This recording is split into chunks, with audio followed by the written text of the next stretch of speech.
खरं तर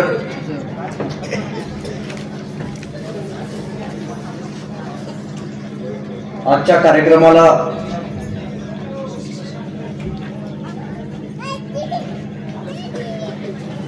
मोठ्या संख्येत उपस्थित असणाऱ्या आमच्या आया आणि नेहमीप्रमाणे कमी संख्येत उपस्थित असणारे आमचे बाप, त्यामुळे आयाने पहिल्यांदा टाळ्या वाजवायला काय हरकत नाही.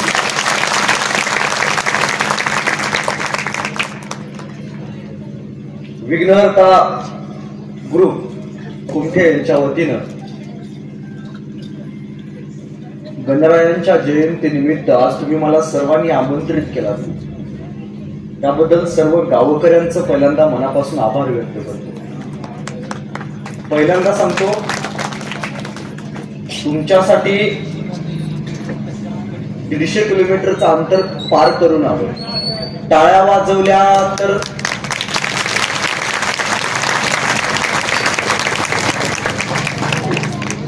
टाळ्या वाजवल्या तर मनापासून वाजवायच्या, उघड टिकल्या वाजवल्यावर टाळ्या वाजवायच्या नाही. कारण तुमच्या सगळ्यांच्या टाळ्यांची दाद हीच सुदर्शन शिंदेची जायदाद आहे.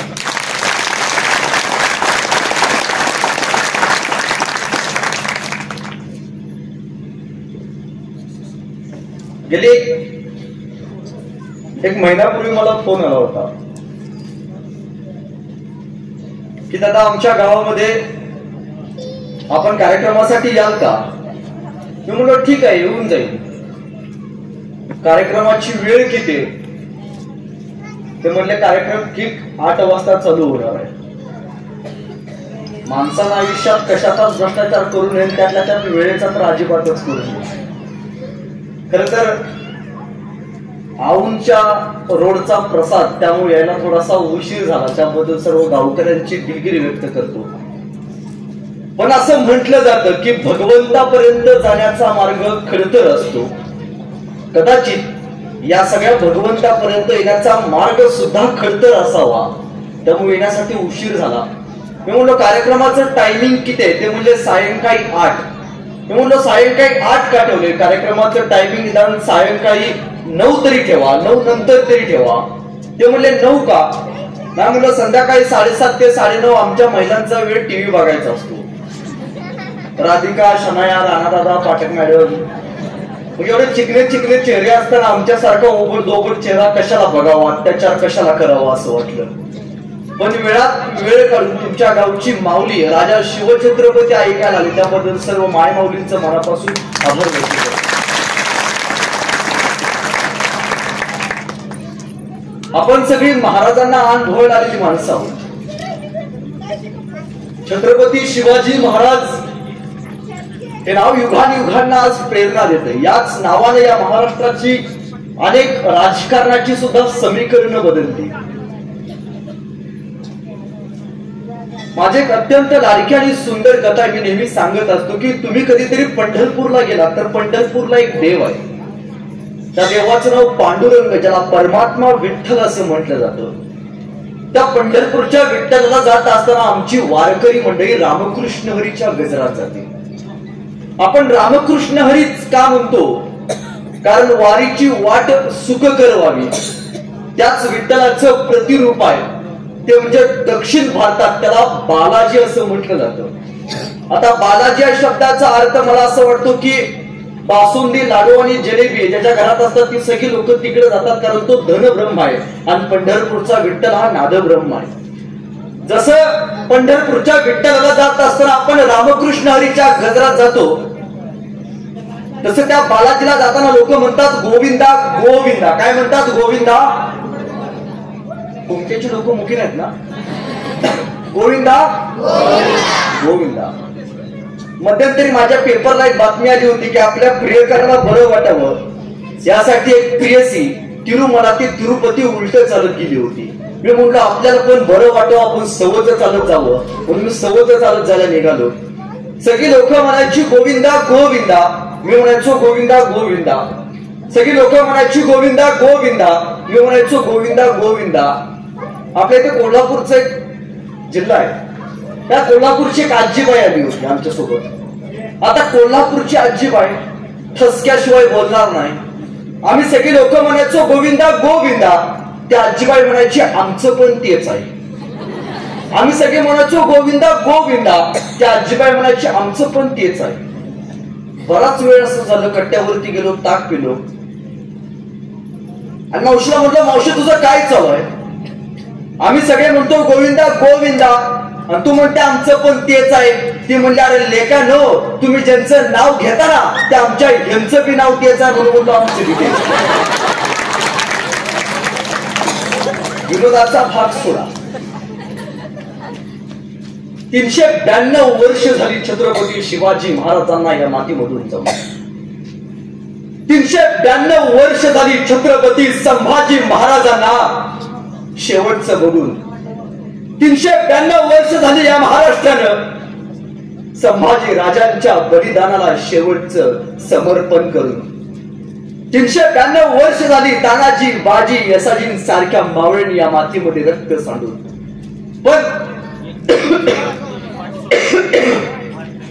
392 वर्षापूर्वी काही कलंकसायांनी छत्रपती शिवाजी महाराजांचा इतिहास रंगवला आणि आमचंही तेच आमचंही तेच असं म्हणत म्हणत नवीन इतिहासकारांनी परत परत महाराज या मातीमध्ये बदनाम करत.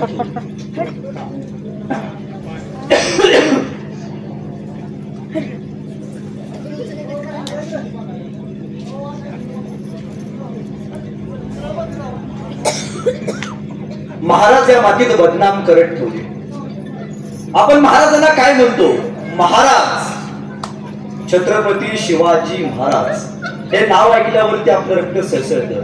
छत्रपती शिवाजी महाराजांचं नाव ऐकल्यावरती आपले रक्त सळसळतं. छत्रपती शिवाजी महाराजांचं नाव ऐकल्यावरती आपले रक्त तापतं. छत्रपती शिवाजी महाराजांचं नाव ऐकल्यावरती आपल्या अंगावरती काटा येतो. छत्रपती शिवाजी महाराज की हा जय सांगावा लागत नाही. जन्मताच हितली माती तुमच्या आणि माझ्या फळावरती शिवाजी आणि संभाजी हे नाव कोरल्याशिवाय तुम्हाला आम्हाला या मातीमध्ये तयारच करत नाही. काय सांगावं, एवढी जादी त्या मातीची. त्या मातीमध्ये तुम्ही आणि आम्ही बसलो आहोत. मी नेहमी सांगत असतो महाराजांना आपण कधी पाहिलं नाही. छत्रपती शिवाजी महाराजांना बघितलं आपण कुठल्या तरी पुस्तकामध्ये किंवा छत्रपती शिवाजी महाराजांना बघितलं आपण कुठल्या तरी पाठ्यपुस्तकामध्ये किंवा कुठल्या तरी मूर्तीमध्ये. ज्या राजाला कधी पाहिलं नाही, ज्या राजाला कधी बघितलं नाही, तरी त्या राजाचं नाव ऐकल्यावरती आपलं रक्त सळसळतं. मग विचार करा, साक्षात ज्यांनी महाराजांना बघितलं असेल त्यांचं काय होत असेल? ज्या राजाचं नाव ऐकल्यावरती आपल्या अंगावरती काटा येतो, राजाचं नाव ऐकावं, हातात तलवार घ्यावी आणि सैनिकांना छातडावरती जाऊन उभारावं, हा मुघल याच मातीत गाळावा.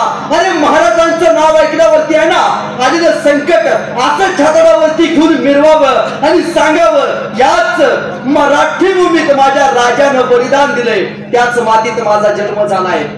ज्या राजाला पाहिलं नाही, ज्या राजाला कधी बघितलं नाही, तरी त्या राजाचं नाव ऐकल्यावरती फक्त आपल्या अंगामध्ये स्फुरण चढत असेल, लढण्याची धमक तयार होत असेल तर विचार करा ना, एकदा विचार करा. साक्षात डोळे झाकून महाराजांसोबत जी माणसं फिरली असतील, ज्यांनी महाराजांना प्रत्यक्ष बघितलं असेल, त्या माणसांचं काय होत असेल?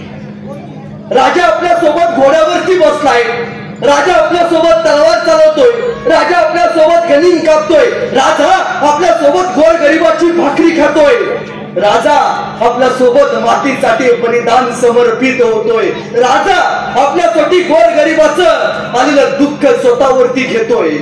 जगाच्या पाठीमध्ये गोरगरिबाच्या डोळ्यातल्या अश्रू जर कुठल्या राजानं पुसले असतील तर तो एकमेव राजा ते म्हणजे छत्रपती शिवाजी महाराज. पण दुर्दैव वाटतं त्याच महाराष्ट्रातली पोरं,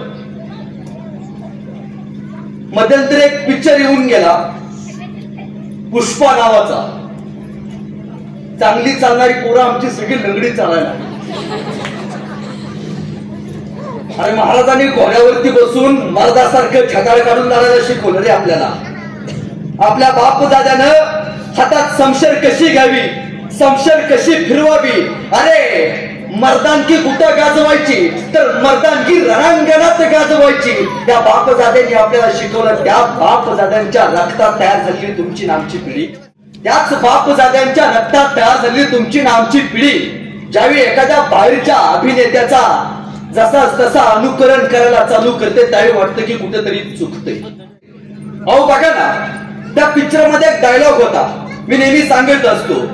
तो पुष्पा म्हणतो झुकेगा नाही, काय बरं का बरोबर नो गुरुवारचा प्रसाद आहे सगळा.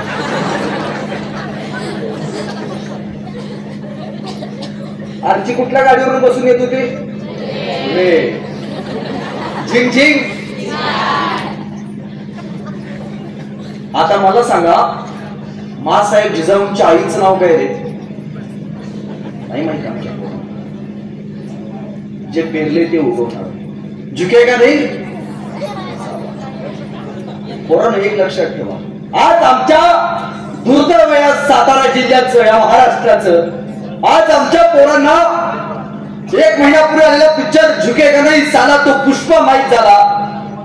पण ज्या माय माऊलीने या हिंदुस्थानावरती समशेर फिरवली त्या माय माऊलीच्या आईचं नाव आमच्या पोरांना माहिती नसावं यापेक्षा मोठं दुर्दैव काय.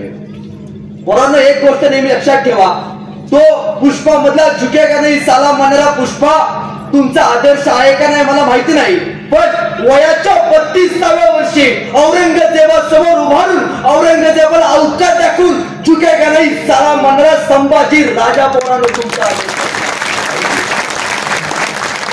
आपण त्या रक्तगटाची पिढी तयार करायला तुम्ही आम्ही या मातीमध्ये जन्माला आलोय. येणाऱ्या पिढीनं ते सांगावं माझ्या बापदादानं काय कमावलं. आपण सांगतो ना, आपण सातारा जिल्ह्यातली माणसं आहोत. इतिहास तुमच्या आणि माझ्या भाळावरती जन्मताच कोरला गेलाय. महाराष्ट्रातला एकमेव असा जिल्हा आहे ज्या जिल्ह्यानं छत्रपती शिवाजी महाराजांच्या गादीचा स्पर्श अनुभवलाय. ज्या जिल्ह्याला छत्रपती शिवरायांच्या विचारांची प्रेरणा आहे. त्या मातीत जन्माला मी नेहमी सांगत असतो की तुम्ही लय भाग्यवान पोर आहात. मी सांगलीच आहे. खरंच सातारामध्ये आल्यावरती वाटतं की काय या मातीमध्ये आपला जन्म नाही झाला होता. ही माती अशा, या मातीतला एखादा दगड उचला आणि तो दगड पाण्यावरती टाका, त्या पाण्यावरती आलेला लाल तरंग, या साताऱ्यातला आलेल्या मातीवरचा लाल तरंग हा कोणाचा असेल तर 392 वर्षापूर्वी मातीसाठी बलिदान दिलेल्या मर्द मावळ्यांचा असेल. या गावाचं तुमच्या असं एकही घर नसेल. आपल्या आजीला कधीतरी विचारा आपले पंजोबा काय करत होते, सांगेल आजी बाबा तुझा पंजा तलवार घेऊन फिरत होता बरं का मातृभूमीच्या रक्षणासाठी. या देशाच्या रक्षणासाठी सगळ्यात पहिल्यांदा जिल्हा जर कुठला आला असेल, स्वराज्य उभा करण्यामध्ये सगळ्यात जास्त सैनिक जर कुठल्या जिल्ह्याने दिले असतील तर तो सातारा जिल्हा. आणि आजही भारताच्या रक्षणासाठी सगळ्यात जास्त गरज जेव्हा जेव्हा लागली तेव्हा भारताच्या लष्कर सैनिकांमध्ये सगळ्यात जास्त जवान जर कुठल्या जिल्ह्याचे असतील तर ते सुद्धा सातारा जिल्हा. म्हणजे देशासाठी समर्पण द्यायचं, जे काही इथं देशासाठी समर्पण बहाल करायचं त्या जिल्ह्यानं तुम्हाला आम्हाला शिकवलं. त्या मातीतले पोरं कुठेतरी बरकटतात, काहीतरी वेगळं काहीतरी करायचं अनुकरण करतात. त्यावेळी वाटतं की आपण आपल्या पोरांच्या पाठीमागे काहीतरी देणं लागतो की नाही. एखाद्या पोरला विचारलं तुझा आदर्श कोण आहे, पोरग लगी म्हणतोय शाहरुख खान माझा आदर्श आहे. एखाद्या पोरला विचारलं तुझा आदर्श कोण आहे, पोरग लगी म्हणतोय सलमान खान माझा आदर्श आहे. दादा, जिम मध्ये 2 तास घाम गाळणारा शाहरुख खान तुझा आदर्श जरूर असू दे. काचेच्या फ्रेम समोर उभारून शायनिंग मध्ये फोटो काढणारा सलमान खान दादा तुझा आदर्श जरूर असू दे. पण एक गोष्ट नेहमी लक्षात ठेव की सकाळी 7 वाजल्यापासून संध्याकाळी 7 वाजेपर्यंत, सकाळी सूर्य उगवल्यापासून संध्याकाळी सूर्य मावळ्यापर्यंत 2 बैलांच्या पाठीमागे लाकडी नांगराचा हुंडा घेऊन शेताच्या या बांधापासून शेताच्या त्या बांधापर्यंत नांगरणारा आपला बाप पोरांनो पहिल्यांदा आपला आदर्श आपला बापच आपला आदर्श असला पाहिजे. आणि आयुष्यात एकदा तरी पोरांनो आपण आपल्या बापाचा मार खाल्ला पाहिजे. पटलं इतकं आणि त्यातल्या त्यात बुटानं खाल्ला पाहिजे. का खाल्ला पाहिजे माहितीये? ज्या पोरानं आणि ज्या पोरीनं आयुष्यात एकदा तरी स्वतःच्या बापाचा मार खाल्लाय आणि त्यातल्या त्यात बुटानं खाल्लाय, त्याच पोराचा पाठीचा कणा ताट झालाय आणि तेच पोरग आज महाराष्ट्रामध्ये अभिमानानं स्वाभिमानानं फिरतं, ही फक्त बाप नावाची ताकद आहे. आता घरात गेले की बूट काढून चालू करायचं. एखाद्या पोरला विचारलं की बाबा सांग, म्हणजे सहज विचारायचं की बाबा विराट कोहलीचं कितवं शतक झालं? पोरग लगे म्हणते विराट कोहलीचं 100वं शतक झालं. लेका रानात जाऊन आपल्या बापाने या बांधापासून त्या बांधापर्यंत लाकडी नांगराचा उंडा घेऊन मारला धावा एकदा मोज, नक्कीच विराट कोहलीपेक्षा 1 शतक तुझ्या बापाचं जास्त असेल. त्या गोष्टी सहन करता आल्या पाहिजे हो. आता आमच्या पोरांचे बिघडले हो. जरा काय झालं की पूर्वी महाराज म्हणायचे मावळे तुमच्यासाठी काही पण, मावळे म्हणायचे महाराज तुमच्यासाठी काही पण. आता आमची पोरं कुणासाठी काय पण म्हणायला लागली. म्हणजे 9 महिने पोटात याला सांभाळून याला तयार करून जन्म दिला त्याचं काय नाही. 9 दिवस आयुष्यात आली की लगी म्हणतोय तुझ्यासाठी तोंडाचा चंबूस करते. पोरांनो बाप काढलाच घराबाहेर. लेका एक कवी मित्र एके ठिकाणी म्हणतो बाप काढलाच घराबाहेर, दारात रडते माई पण, बायकोला मात्र रोज म्हणालाच तुमच्यासाठी काय पण. अरे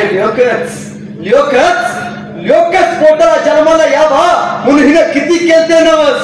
लोकच पोटाला जन्माला यावा म्हणून हिने किती केलते नवस. इकडून तिकडून तिच्या नवसाला देव सुद्धा पावला, इकडून तिकडून तिच्या नवसाला देव सुद्धा पावला आणि तुझ्यासारखा पोरगा तिच्या पदरामध्ये घावला. लहानपणी माझी माय तुला शेतात न्यायची, लहानपणी ही माझी माय तुला शेतात न्यायची. तुला ऊन लागू नये म्हणून स्वतःच्या पदराची सावली धरून राहायची. अरे तुला भूक लागल्यावर तू जोर जोरात रडायचास, तुला भूक लागल्यावर तू जोर जोरात रडायचास आणि माईचं दूध संपलं ना एका तिचं रक्त सुद्धा ओढायचं. रक्त पिऊन पोचला असले का, रक्त पिऊन पोचला असले का त्या रक्ताचा तरी ठेव मान, पवित्र अशा मातेचा करू नको अपमान. आता फक्त एक कर, आता फक्त एक कर, या दारातल्या माईला माझ्या घरात तेवढा आण.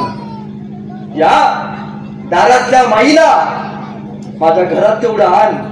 किती दिवस जगणार आहे लेका माझं झाडावरचं पिकलं पान. तू गोडधोड खा, तू गोडधोड खा, पण माझ्या म्हाताऱ्या माईला शिळी भाकर तरी वाढ. आणि भाकर वाढताना जर तुझी बायको आली तर तिला घराबाहेर का. बायको जाणारच नाही, मी तुला बॉर्डवर लिहून देतो. तुझी बायको जाणारच नाही, मी तुला बॉन्डवर लिहून देतो. यदा कदाचित गेली तर पट्ट्या मला येऊन भेट, मी तुला दुसरी करून देतो. टाळ्या वाजू नका, अगोदरच मिळालं आहे. तू आंधळा नाहीस, तू आंधळा नाहीस, तू आंधळा नाहीस, पांगळा नाहीस, तू आंधळा नाहीस, पांगळा नाहीस. तुझी तुलाच कळली नाही किंमत. नवरा माई बापाला सांभाळतो म्हणून घर सोडून जाण्याची कुठल्याच बायकोत नसते किंमत. अरे तुला वाघ बनवलंय माईनं, तुला वाघ बनवलंय या माईनं. दुर्दैवानं तिलाच उरलं नाही आता बाईपण. खरा मर्द असशील तर माय आणि बापाचं दर्शन घेऊन मन माय बाप हो तुमच्यासाठी काय पण, तुमच्यासाठी काय पण. आयुष्यात त्या गोष्टी म्हणता आल्या पाहिजेत हो. आणि आयुष्यात एकदा तरी, आयुष्यात पोरांनो एकदा तरी आपण आपल्या बापाला मिठी मारली पाहिजे. किती लोकांनी आपल्या बापाला मिठी मारली हो. आयुष्यात एकदा तरी आपण आपल्या बापाला मिठी मारली पाहिजे. बाप मेल्यानंतर 10,000चा जरी फोटो केला ना, बाप जिवंत करता येत नाही बरं का. बाप जिवंत आहे तोपर्यंत बापाला एकदा मिठी मारली पाहिजे. तुम्हाला माहितीये छत्रपती शिवाजी महाराजांची, संभाजी महाराजांची शेवटची भेट पन्हाळ्यावरती झाली. बापाला माहिती नव्हतं पोराला शेवटचं बघून घ्यायचं आहे आणि पोराला माहिती नव्हतं बापाला शेवटचं बघून घ्यायचं आहे. संभाजी राजांनी शिवरायांना मिठी मारली आणि महाराजांनी एकदा आपल्या बापाला डोळं भरून बघून घेतलं. आभाळासारखा बाप सह्याद्रीनं ज्या बापाला वरदान दिलं, नाहीच वरदान दिलं तो बाप, आणि महाराज तिथून निघून गेले. काही दिवसांच शिवाजी महाराजांचं निधन झालं. बापाचा सहवास किती दिवसाचा माहित नाही, बापाचं आयुष्य किती दिवसाचं माहित नाही. पोरांना आपलं वय 25 ते 30 वर्षाचं झालंय, बापाचं आयुष्य फक्त आता 40 वर्षाचं होईल.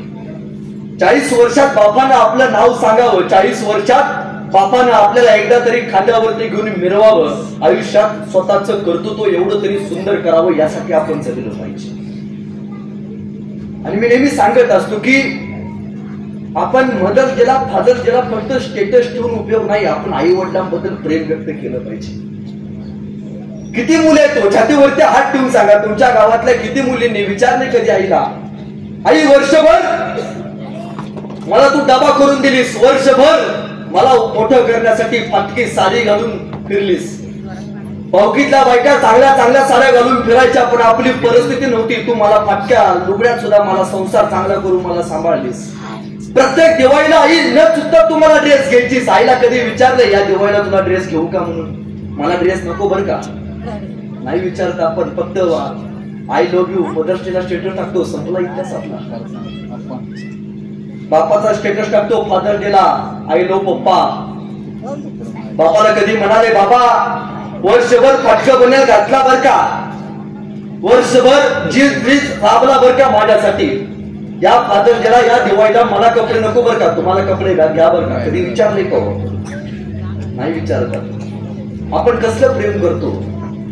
अहो फक्त आईने सांगितलं पोराला, लेका स्वराज्य निर्माण कर, मातीसाठी लढणारी पिढी तयार कर, हे राज्य व्हावं, हे तो कोणाची इच्छा?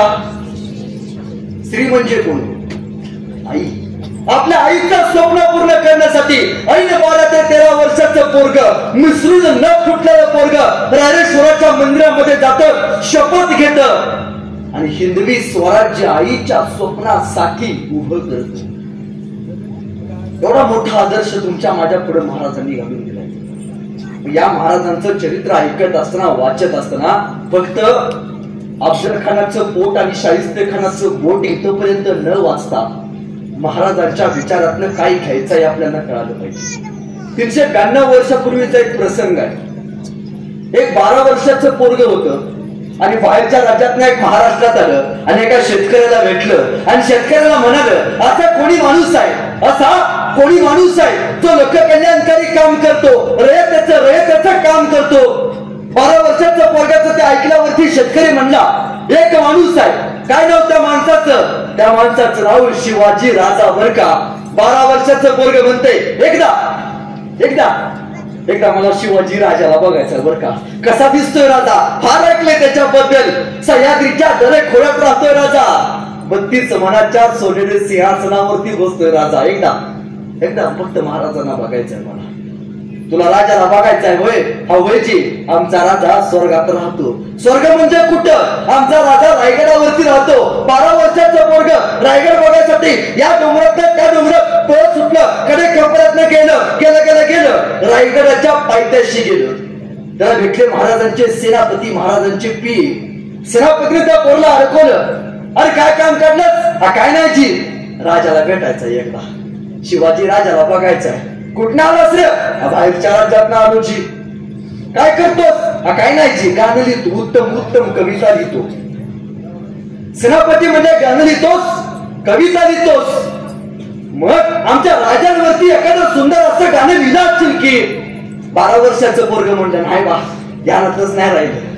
मग एक काम कर, रायगडाच्या पायथ्याशी जा, 10 दिवस थांब आणि महाराजांवरती सुंदर असं गाणं लिहि, मग मला भेटायला ये. पीए महाराजांचे चायपेक्षा किटली गरम. कुठलीच गोष्ट काय दाखवल्याशिवाय पास होत नाही. ते 12 वर्षाचं पोरग रायगडाच्या पायथ्याशी गेलं आणि त्यानं 10 दिवसात महाराजांवरती एक सुंदर असं गाणं लिहिलं.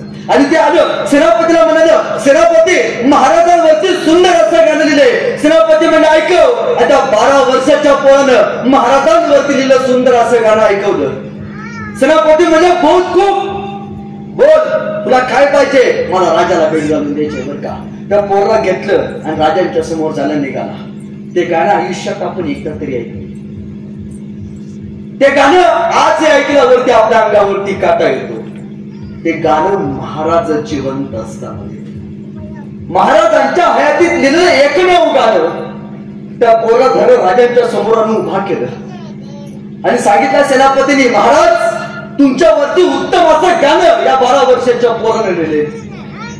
रयतेचा राजा तो राजा म्हणजे ऐकव, आणि 12 वर्षाचं पोरग महाराजांवरती लिहिलेलं सुंदर गाणं महाराजांच्या समोर ऐकायला चालू झालं. माझ्या बरोबर टाळ्या वाजवायच्या, हात वरती करा. आणि ते 12 वर्षाचं पोरग गाणं म्हणायला लागलं, राजांच्या वरती लिहिलं, इंद्र जबी कंब पर पाड बसू कंब पर रावण सर कंब पर रघुकुल राजे कौन बारी माह पर कंबुरती नाह पर जोस सपाह पर राम द्विज राजे भाद्र कुंड पर ताम कुंड पर कुशन भी कुंड पर जैसे मृगराजे तेज तम अंश पर अन्न जीवित कंस पर योमने पंच पर शेर सुरागे शेर सुरागे गाणं एकदा तरी ऐकले. ते गाणं महाराज जिवंत असताना. त्या कवीचं नाव कवी भूषण. महाराज म्हणाले, कवी भूषण बहुत खूप वा, किती सुंदर गाणं लिहिलात. बोला कवी भूषण, तुम्हाला काय बक्षीस देऊ. कवी भूषण लगेच नाही म्हणाले, महाराज काय करता. महाराजांनी विचारलं, काय पाहिजे तुम्हाला, काय बक्षीस देऊ. का कवी भूषण म्हणाले, महाराज कुमट्याच्या ग्रामपंचायतीत तेवढं बघा, का कुठे जिल्हा मध्यवर्ती बँकेत लावताय का बघा. रक्त वेगळं होत. तो कवी म्हणाला, महाराज हिरे माणिक मोती ह्यापेक्षा छत्रपती शिवाजी महाराज ही सगळ्यात मोठी आमची दौलत आहे. महाराजांना दौलत मानायची माणसे तयार होते. ह्या लढणाऱ्या पिढीसाठी एक मुघल सहजच म्हणून गेला, त्यानं लिहून ठेवलं की तो म्हणतोय, ये मराठे क्या खिलाते अपने बच्चों को, क्यों ऐसा एक भी सूरमा पैदा नहीं हुआ हमारे खानदान में. हे मराठी आपल्या पोरांना काय खायला घालतात. ह्यांची तलवार चालू लागली की शत्रूला समोर उभा राहायचं सुद्धा ठरस होत नाही. सह्याद्री पट्टात तिघांनी चढावा. पहिला वाघ, दुसरा वारा आणि तिसरे मराठी. शमशेर फक्त एकानंच फिरवावी. अखंड जगात शमशेर चालवणारी सगळ्यात मोठी एक जात, सगळ्यात मोठा समाज, सगळ्यात मोठं स्वराज्य कुठं जर तयार झालं असेल तर त्या मातीत तयार झालं. पण आपण नेहमी एका गोष्टीला, एखाद्या समाजापुरतं, जातीपुरतं मर्यादित ठेवलं. आपण मराठा म्हणतो. मराठा म्हणजे जात होती का. मराठा म्हणजे लढणाऱ्यांचा धर्म होता. अख्खा पगड 12 बलुतेदार जातीतला जो माणूस मातीसाठी लढेल आणि मातृभूमीच्या संरक्षणासाठी लढेल तो मराठा. त्या मातीमधले आपण, तुम्ही, आम्ही आहोत. हे संस्कारांचं बीज, बलिदान देण्याची वृत्ती कुठून आली हो. एकदा तानाजी मालुसरे राजाने भेटायला आले आणि राजाला म्हणाले, राज रायबाचं लगीन काढले बर का. राज रायबाच्या लग्नाला हे लागते बर का. राज जोपर्यंत तुम्ही रायबाच्या डोक्यावरती अक्षता टाकत नाही तोपर्यंत मी माझ्या रायबाचं लगीन करत नसते बर का. राजा म्हणले, अरे ताना रायबाचं लगीन काढल्यास होय, हा होय राज तुम्हाला लागते बर का. राजा म्हणले, अरे ताना कोंडणा घ्यायचा म्हणतो रे, सरदिशी मागे सरला. राज मिळाला तो कोंडणावरती. महाराज म्हणाले, अरे ताना तुझ्या रायबाच्या लग्नाचं काय नाही जायचं, आधी लगीन कोंडण्याचं मग माझ्या रायबाचं. खाली आला, हातातला पत्रिका फेकला, घोड्यावरती बसला आणि गेला. तानाजी असा गेला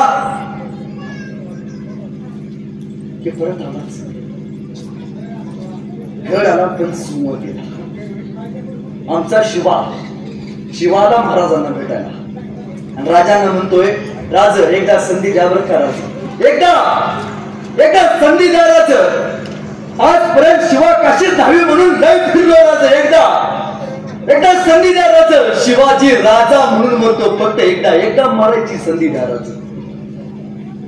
आमचा भाजी प्रभू महाराज लाख मेले तरी चालतील, पण लाखाच्या पोशिंद्याला सुद्धा धक्का नाही घालला पाहिजे. हे ऐकल्यावरती आपलं स्फुरण चढतं. हा इतिहास ऐकल्यावरती आपलं रक्त तापतं. पण कधी प्रश्न पडलाय का माई माऊलींनो, तुम्हाला कधी प्रश्न पडलाय? आपण इतिहासाची एक बाजू वाचली, पण इतिहासाची दुसरी बाजू कधी वाचली का? या भारतामध्ये एका राजानं वनवास भोगला. काय नाव त्या राजाचं? काय नाव? प्रभू श्री राम. रामाने वनवास भोगला. किती वर्ष भोगला? किती? 14 वर्ष वनवास भोगला. हे आपण अभिमानाने सांगतो. रामाबरोबर रामाच्या पत्नीला सुद्धा वनवास भोगावा लागला. पण इतिहासाची दुसरी बाजू आपण सांगत नाही. रामाचा भाऊ लक्ष्मण, त्याच्या बायकोचा काही संबंध नसताना सुद्धा फक्त नवऱ्यानं सांगितलंय या एकाच गोष्टीसाठी त्या माई माऊलीला सुद्धा वनवास 14 वर्ष भोगावा लागला. फक्त नवऱ्यानं सांगितलंय वनवास भोगायचा आहे, आणि लक्ष्मणासोबत त्याच्या बायकोनं सुद्धा वनवास भोगला. मी नेहमी सांगतो, इतिहासकारांनी एक सांगितलं पाहिजे. आपण तानाजी मालुसरेंचं बलिदान सांगतो, आपण बाजीप्रभू देशपांडेंचं समर्पण सांगतो, आपण शिवा काशीदांचं समर्पण सांगतो, पण त्यांच्या दुसऱ्या नाण्याची बाजू कधी उलगडून बघितली का? उलट्या सांग. ज्यावेळी तानाजी मालुसरे लढायला चालला, विचार करा ना, त्यावेळी त्याच्या बायकोला काय वाटलं असेल? पोरला हळद लागली, मंडप सरताय, बाप लढायला चाललाय. बाप म्हणला असेल पोराला बघितल्यावरती एकदा, पाय कसा निघाला असेल बापाचा सुद्धा लढायला जाताना. पोराचं लग्न आहे, हळद लागले आपल्या पोराला, आपण लढायला जावं. त्या पोराला एकदा तरी वाटलं असेल बापाला म्हणावं, थांबा लग्न करून जावा, पण नाही. बापानं स्वराज्याचा विचार केला. अशी माणसं कुर्बान केली होती. तो शिवा 4 वर्षाची पोरगी होती त्याची. जाताना शिवानं आपल्या पोरीला बघितलं, त्या पोरीला काय वाटलं असेल? बाप चाललाय, गेल्यावरती जाताना शिवा काशीद म्हणून चाललाय, पण येताना मेल्यावरती छत्रपती शिवाजी महाराज म्हणून मरणार. अशी मातीसाठी माणसं या लोकांनी बलिदान केलं.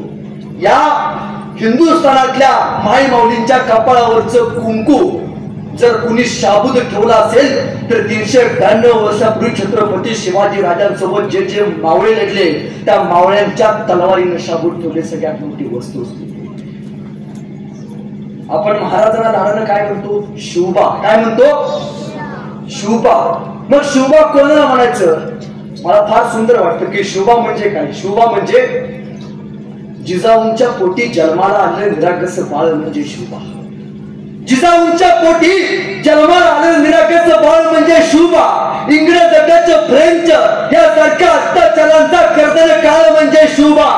एकीकडे संयमाचा घाट म्हणजे शिवबा, आणि सळसळत्या रक्ताची लाट म्हणजे शिवबा. आम्हा मर्द मराठी माणसांना आलेली मराठीची जाग म्हणजे शिवबा.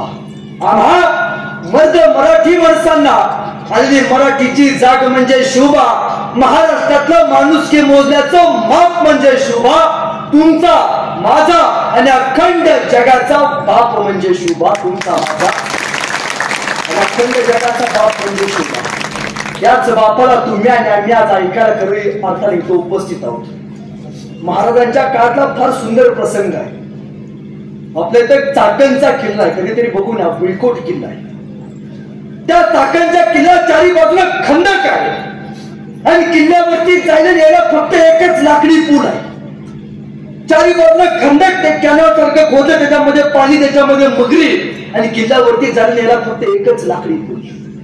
आणि अवघ्या 700 मराठे त्यांचा सरदार फिरोंगुजी या किल्ल्याचं नेतृत्व करत होता. मराठ्यांनी हा पूलच काढून टाकला. किल्ल्यावरती जायचं कसं? शाहिस्ते खानाच्या 3.5 लाखाच्या फौजेला प्रश्न पडला, आणि या 3.5 लाखाच्या फौजेनं किल्ल्याच्या बाजूने वेढा टाकला. पण किल्ल्यावरती जायचं कसं? जायचा रस्ता बंद केला, साईडने सगळं पाणी. त्यावेळी शाहिस्ते खानानं त्याच्या तोफखाना प्रमुखाला बोलवलं. इधर म्हणला, विचारलं, क्यों रे? ऊपर मराठे कितने? खाली 700 हुजूर. तोपे है उनके पास? नहीं हुजूर. दारू गोला? नहीं हुजूर. खाली पत्थर है, पत्थर पर जीते और पत्थर पर ही मरते, ऐसे मरहटे. फक्त दगड आहेत त्यांच्याकडे, ठीक आहे, किती दिवसात किल्ला घ्याल? जल से जल लेंगे. सांगितलं शाहिस्ते खानाने, एक काम करा, किल्ल्याच्या बाजूला तोफा लावा आणि तोफेचा एक गोळा किल्ल्याच्या बुरुजावरती टाका, म्हणजे किल्ल्याचा बुरुज खाली पडेल. बुरुजावरती उभारले 400 मराठे जागीच मरतील आणि त्या बुरुजाची दगड खंदकामध्ये पडतील आणि किल्ल्यावरती जायला गेला रस्ता तयार होईल. बरी नामी करतो. सायंकाळी किल्ल्याच्या साईडने तोफा लावण्यात आला आणि ऐन रात्री 12 वाजता शाहिस्ते खानाचं सगळं सैनिक झोपी गेलं. या संधीचा फायदा घेऊन मराठ्यांनी पूल खाली सोडला आणि काही मराठे खाली आले. सपासप कतले झाले. मराठे 2 वाजता खाली आले. मराठे लेटच आले. सुदर्शन शिंदे सुद्धा लेटच आला. तलवार काढल्या आणि वाद चालू झाला. एकच युद्ध गणगण पेटलं. शाहिस्ते खान उठला. क्या हो गया? मराठे काय तोफखाना प्रमुख आला. अरे क्या हो गया हुजूर? मराठे आ गए थे. किसले? बहुतेक मोजर आले असतील, म्हणजे खाली किती लोक आहेत. जल से जल किला ताबे में लेंगे. सुबह सुबह किला ताबे में लेंगे. सकाळी उठला, हातात मशाल घेतली, तोफेच्या जवळ गेला. तोफेला मशाल लावणार. मशालीचा एक गोळा त्या किल्ल्याच्या बुरुजावरती टाकणार, बुरुज पाडणार. तोपर्यंत किल्ल्यावर तोफेचा गोळा सुईसुई करत खाल्याला. कसा शाहिस्ते खानाचा तोफखाना प्रमुख बनला. तोफे पिछे लो, तोफे पिछे लो. शाहिस्ते खानाला सुचायचं बोलायचं. तोफखाना प्रमुखाला बोला, मित्रा म्हणला, और क्या हो गया हुजूर? मराठों ने ऊपर से गोला बारिश कर दिए. मित्रा म्हणला, तेरे को मैंने पूछा था मराठों के पास तोफे है? नहीं हुजूर. दारू गोला? नहीं हुजूर. फिर दारू गोला किधर? आसमान से बरस रहा है. क्या म्हणला, हुजूर बेड्यांकडे तोफा नाही, पण बेड्यांकडे डोकं तर आहे. म्हणला, ह्या बेड्यांनी रात्री किल्ल्यावरची झाडं तोडल्यात आणि त्या लाकडांच्या तोफा तयार केल्या. हुजूर, त्या मराठ्यांची एक तोफ 100, 200, 300 तोफांना भारी. अरे तोफेदार किए तोफेदार. दारू गोळा किधर से लाया? मग हुजूर संध्याकाळी कशाला आलते? म्हटलं, आपलाच दारू गोळा. म्हणजे बेईने असं फसवले. जल से जल किला ताबे में लेंगे. मग अशी बैठक बसली. मला सांगणं असतं काय, ज्याच्याकडे पैसा आहे त्यानं मंडळासाठी पैसा द्यावा, ज्याच्याकडे पैसा नाही त्यानं मंडळासाठी काम करावं, पण ज्याच्याकडे दोन्ही गोष्टी नाहीत त्या गेल्याला गप बसावं. ते लय बोलला. असं झालं पाहिजे. कोणत्यात गौतमी झाली पाहिजे. असाच एक त्यांच्यात कार्यकर्ता होता.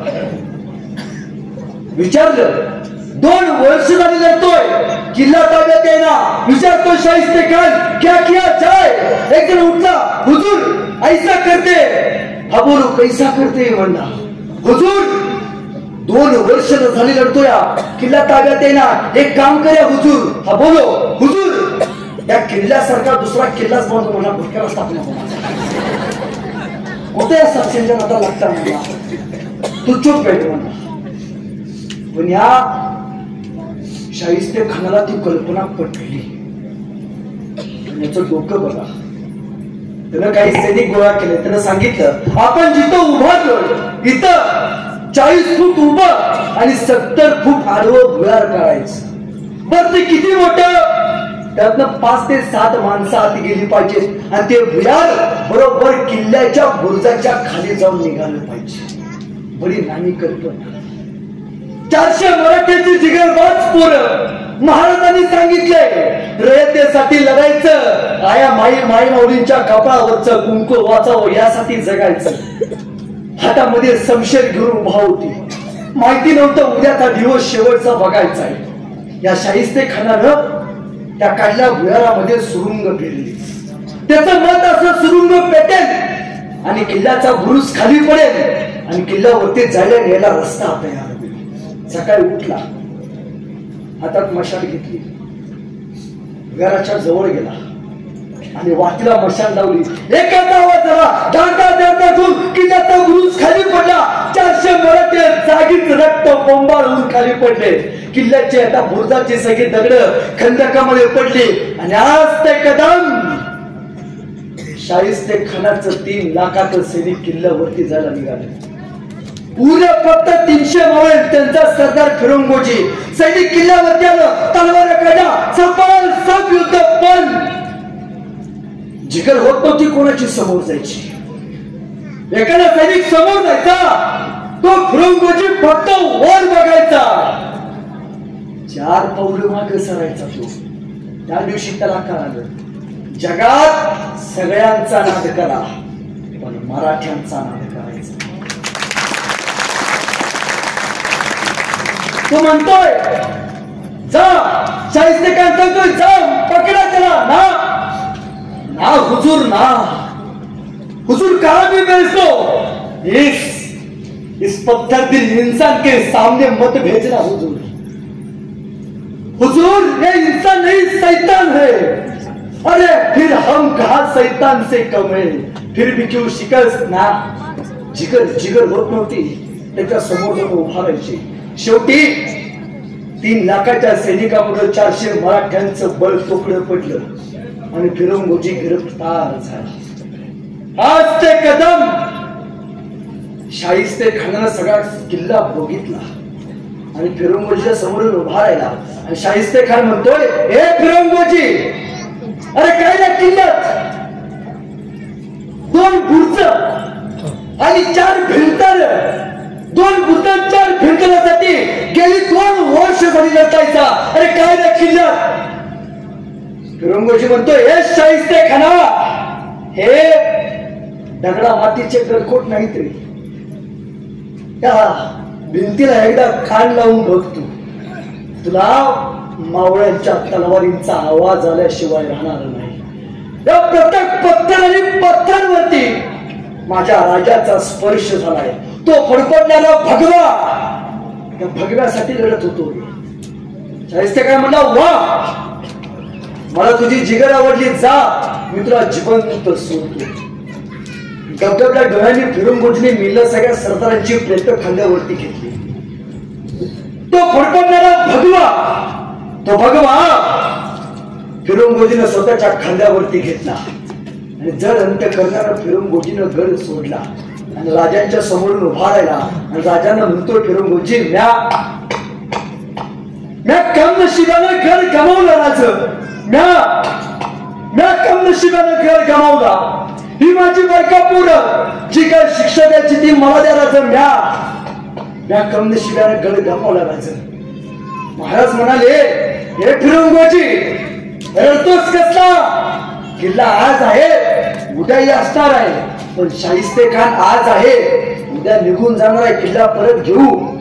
हारलेल्या सैनिकांमध्ये नव चैतन्य कसं पेरायचं या मातीमध्ये फक्त एकाच राजाला जमलं, ते म्हणजे छत्रपती शिवाजी महाराज. इथं तुम्हाला कारण दिल्याची परंपरा बघायला मिळत नाही का. कुठं फिरंगोजी म्हणाला हा राज त्यांचं 3 लाखाचं सैनिक होतं, आमचं 700 सैनिक होतं, डिपॉझिट सुद्धा राहिलं नसतं. नाही, म्या कम नशिबानं गड गमावला, सगळी जबाबदारी स्वतःवरती घेतली. शिवचरित्र हे शिकवतंय आयुष्यात किती संकट येऊ द्या, उद्योग करताय ना जबाबदारी स्वीकारायला शिका. पण आमच्याकडे जबाबदारी टाळण्याशिवाय प्रकारच उरला नाही.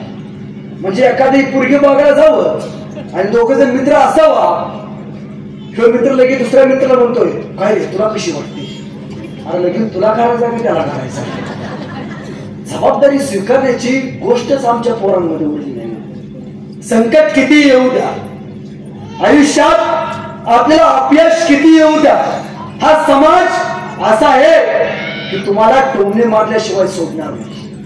हा समाज तुम्हाला नावं ठेवल्याशिवाय सोडणार नाही. हा समाज तुमची बदनामी केल्याशिवाय सोडणार नाही. पण या सगळ्या संकटाला आपण गिळता आलं पाहिजे आणि या संकटाच्या समोर आपण छाती काढून उभा राहता आलं पाहिजे. शिवचरित्रातनं काय शिकायचं तर याच गोष्टी शिकायच्या. जगाच्या पाठीवरती एकमेव असा राजा आहे याच्याकडे 2 गोष्टी. महाराजांच्या इतिहासातनं काही शिका अगर न शिका पण 2 गोष्टी शिका. पहिली गोष्ट एकमेव राजा आहे. जगाच्या पाठीवरती एकमेव असा राजा आहे जो शूर होता, वीर होता, पराक्रमी होता, पण त्याच बरोबर चारित्र्य संपन्न राजा. परस्त्रीचा आदर करणारा राजा फक्त एक छत्रपती शिवाजी महाराज. राजाच्या पाटलानं फक्त स्वराज्यामध्ये एका स्त्रीची आबरू लुटली, म्हणून त्या राजाच्या पाटलाचा हातपाय कलम करून महाराजांनी चौरंग करून त्याला चौकात बसवलं आणि सांगितलं इंद्रा चांगला त्याला पाहिल आणि त्याच्या लक्षात येईल की महाराष्ट्राच्या मातीमध्ये परस्त्रीच्या पदरालाही हात लावणाऱ्याचा असा राजाचा पाटील केला जाईल. ताईनो, हे तुमच्या भावासारखं आहे. त्या भावाचं एक वाक्य घेऊन जावा. ताईनो, जर तुम्हाला कोणी योग्य मार्ग विचारला, जर तुम्हाला कोणी योग्य मार्ग विचारला तर त्याला तुम्ही योग्य वाट दाखवा. जर तुम्हाला कोणी योग्य मार्ग विचारला तर त्याला तुम्ही योग्य वाट दाखवा. पण यदा कदाचित जर तुमचा मार्ग कुणी अडवला तर त्याला मराठ्याची जात दाखवा, त्याला मराठ्याची जात दाखवा. तलवारीपेक्षा तीक्ष्ण या नजरेची धार आहे. तलवारीपेक्षा तीक्ष्ण या नजरेची धार आहे. महाराष्ट्राची वाघीण तू, भवानीचा वार आहे. आणि भगव्याची रक्षणी तू, भगव्याची रक्षणी तू, स्वराज्याची तू मेघ आहेस. दुबळी समजू नको स्वतःला, तू जिजाऊंची लेख आहेस. दुबळी समजू नको स्वतःला, जिजाऊंची लेख आहेस. माग बसलेले म्हणणार आल्यापासून बायकांच्याच बाजून बोलायला आहे. ह्याने याला पाकडी बिकडी जास्त दिले काय. म्हणजे एका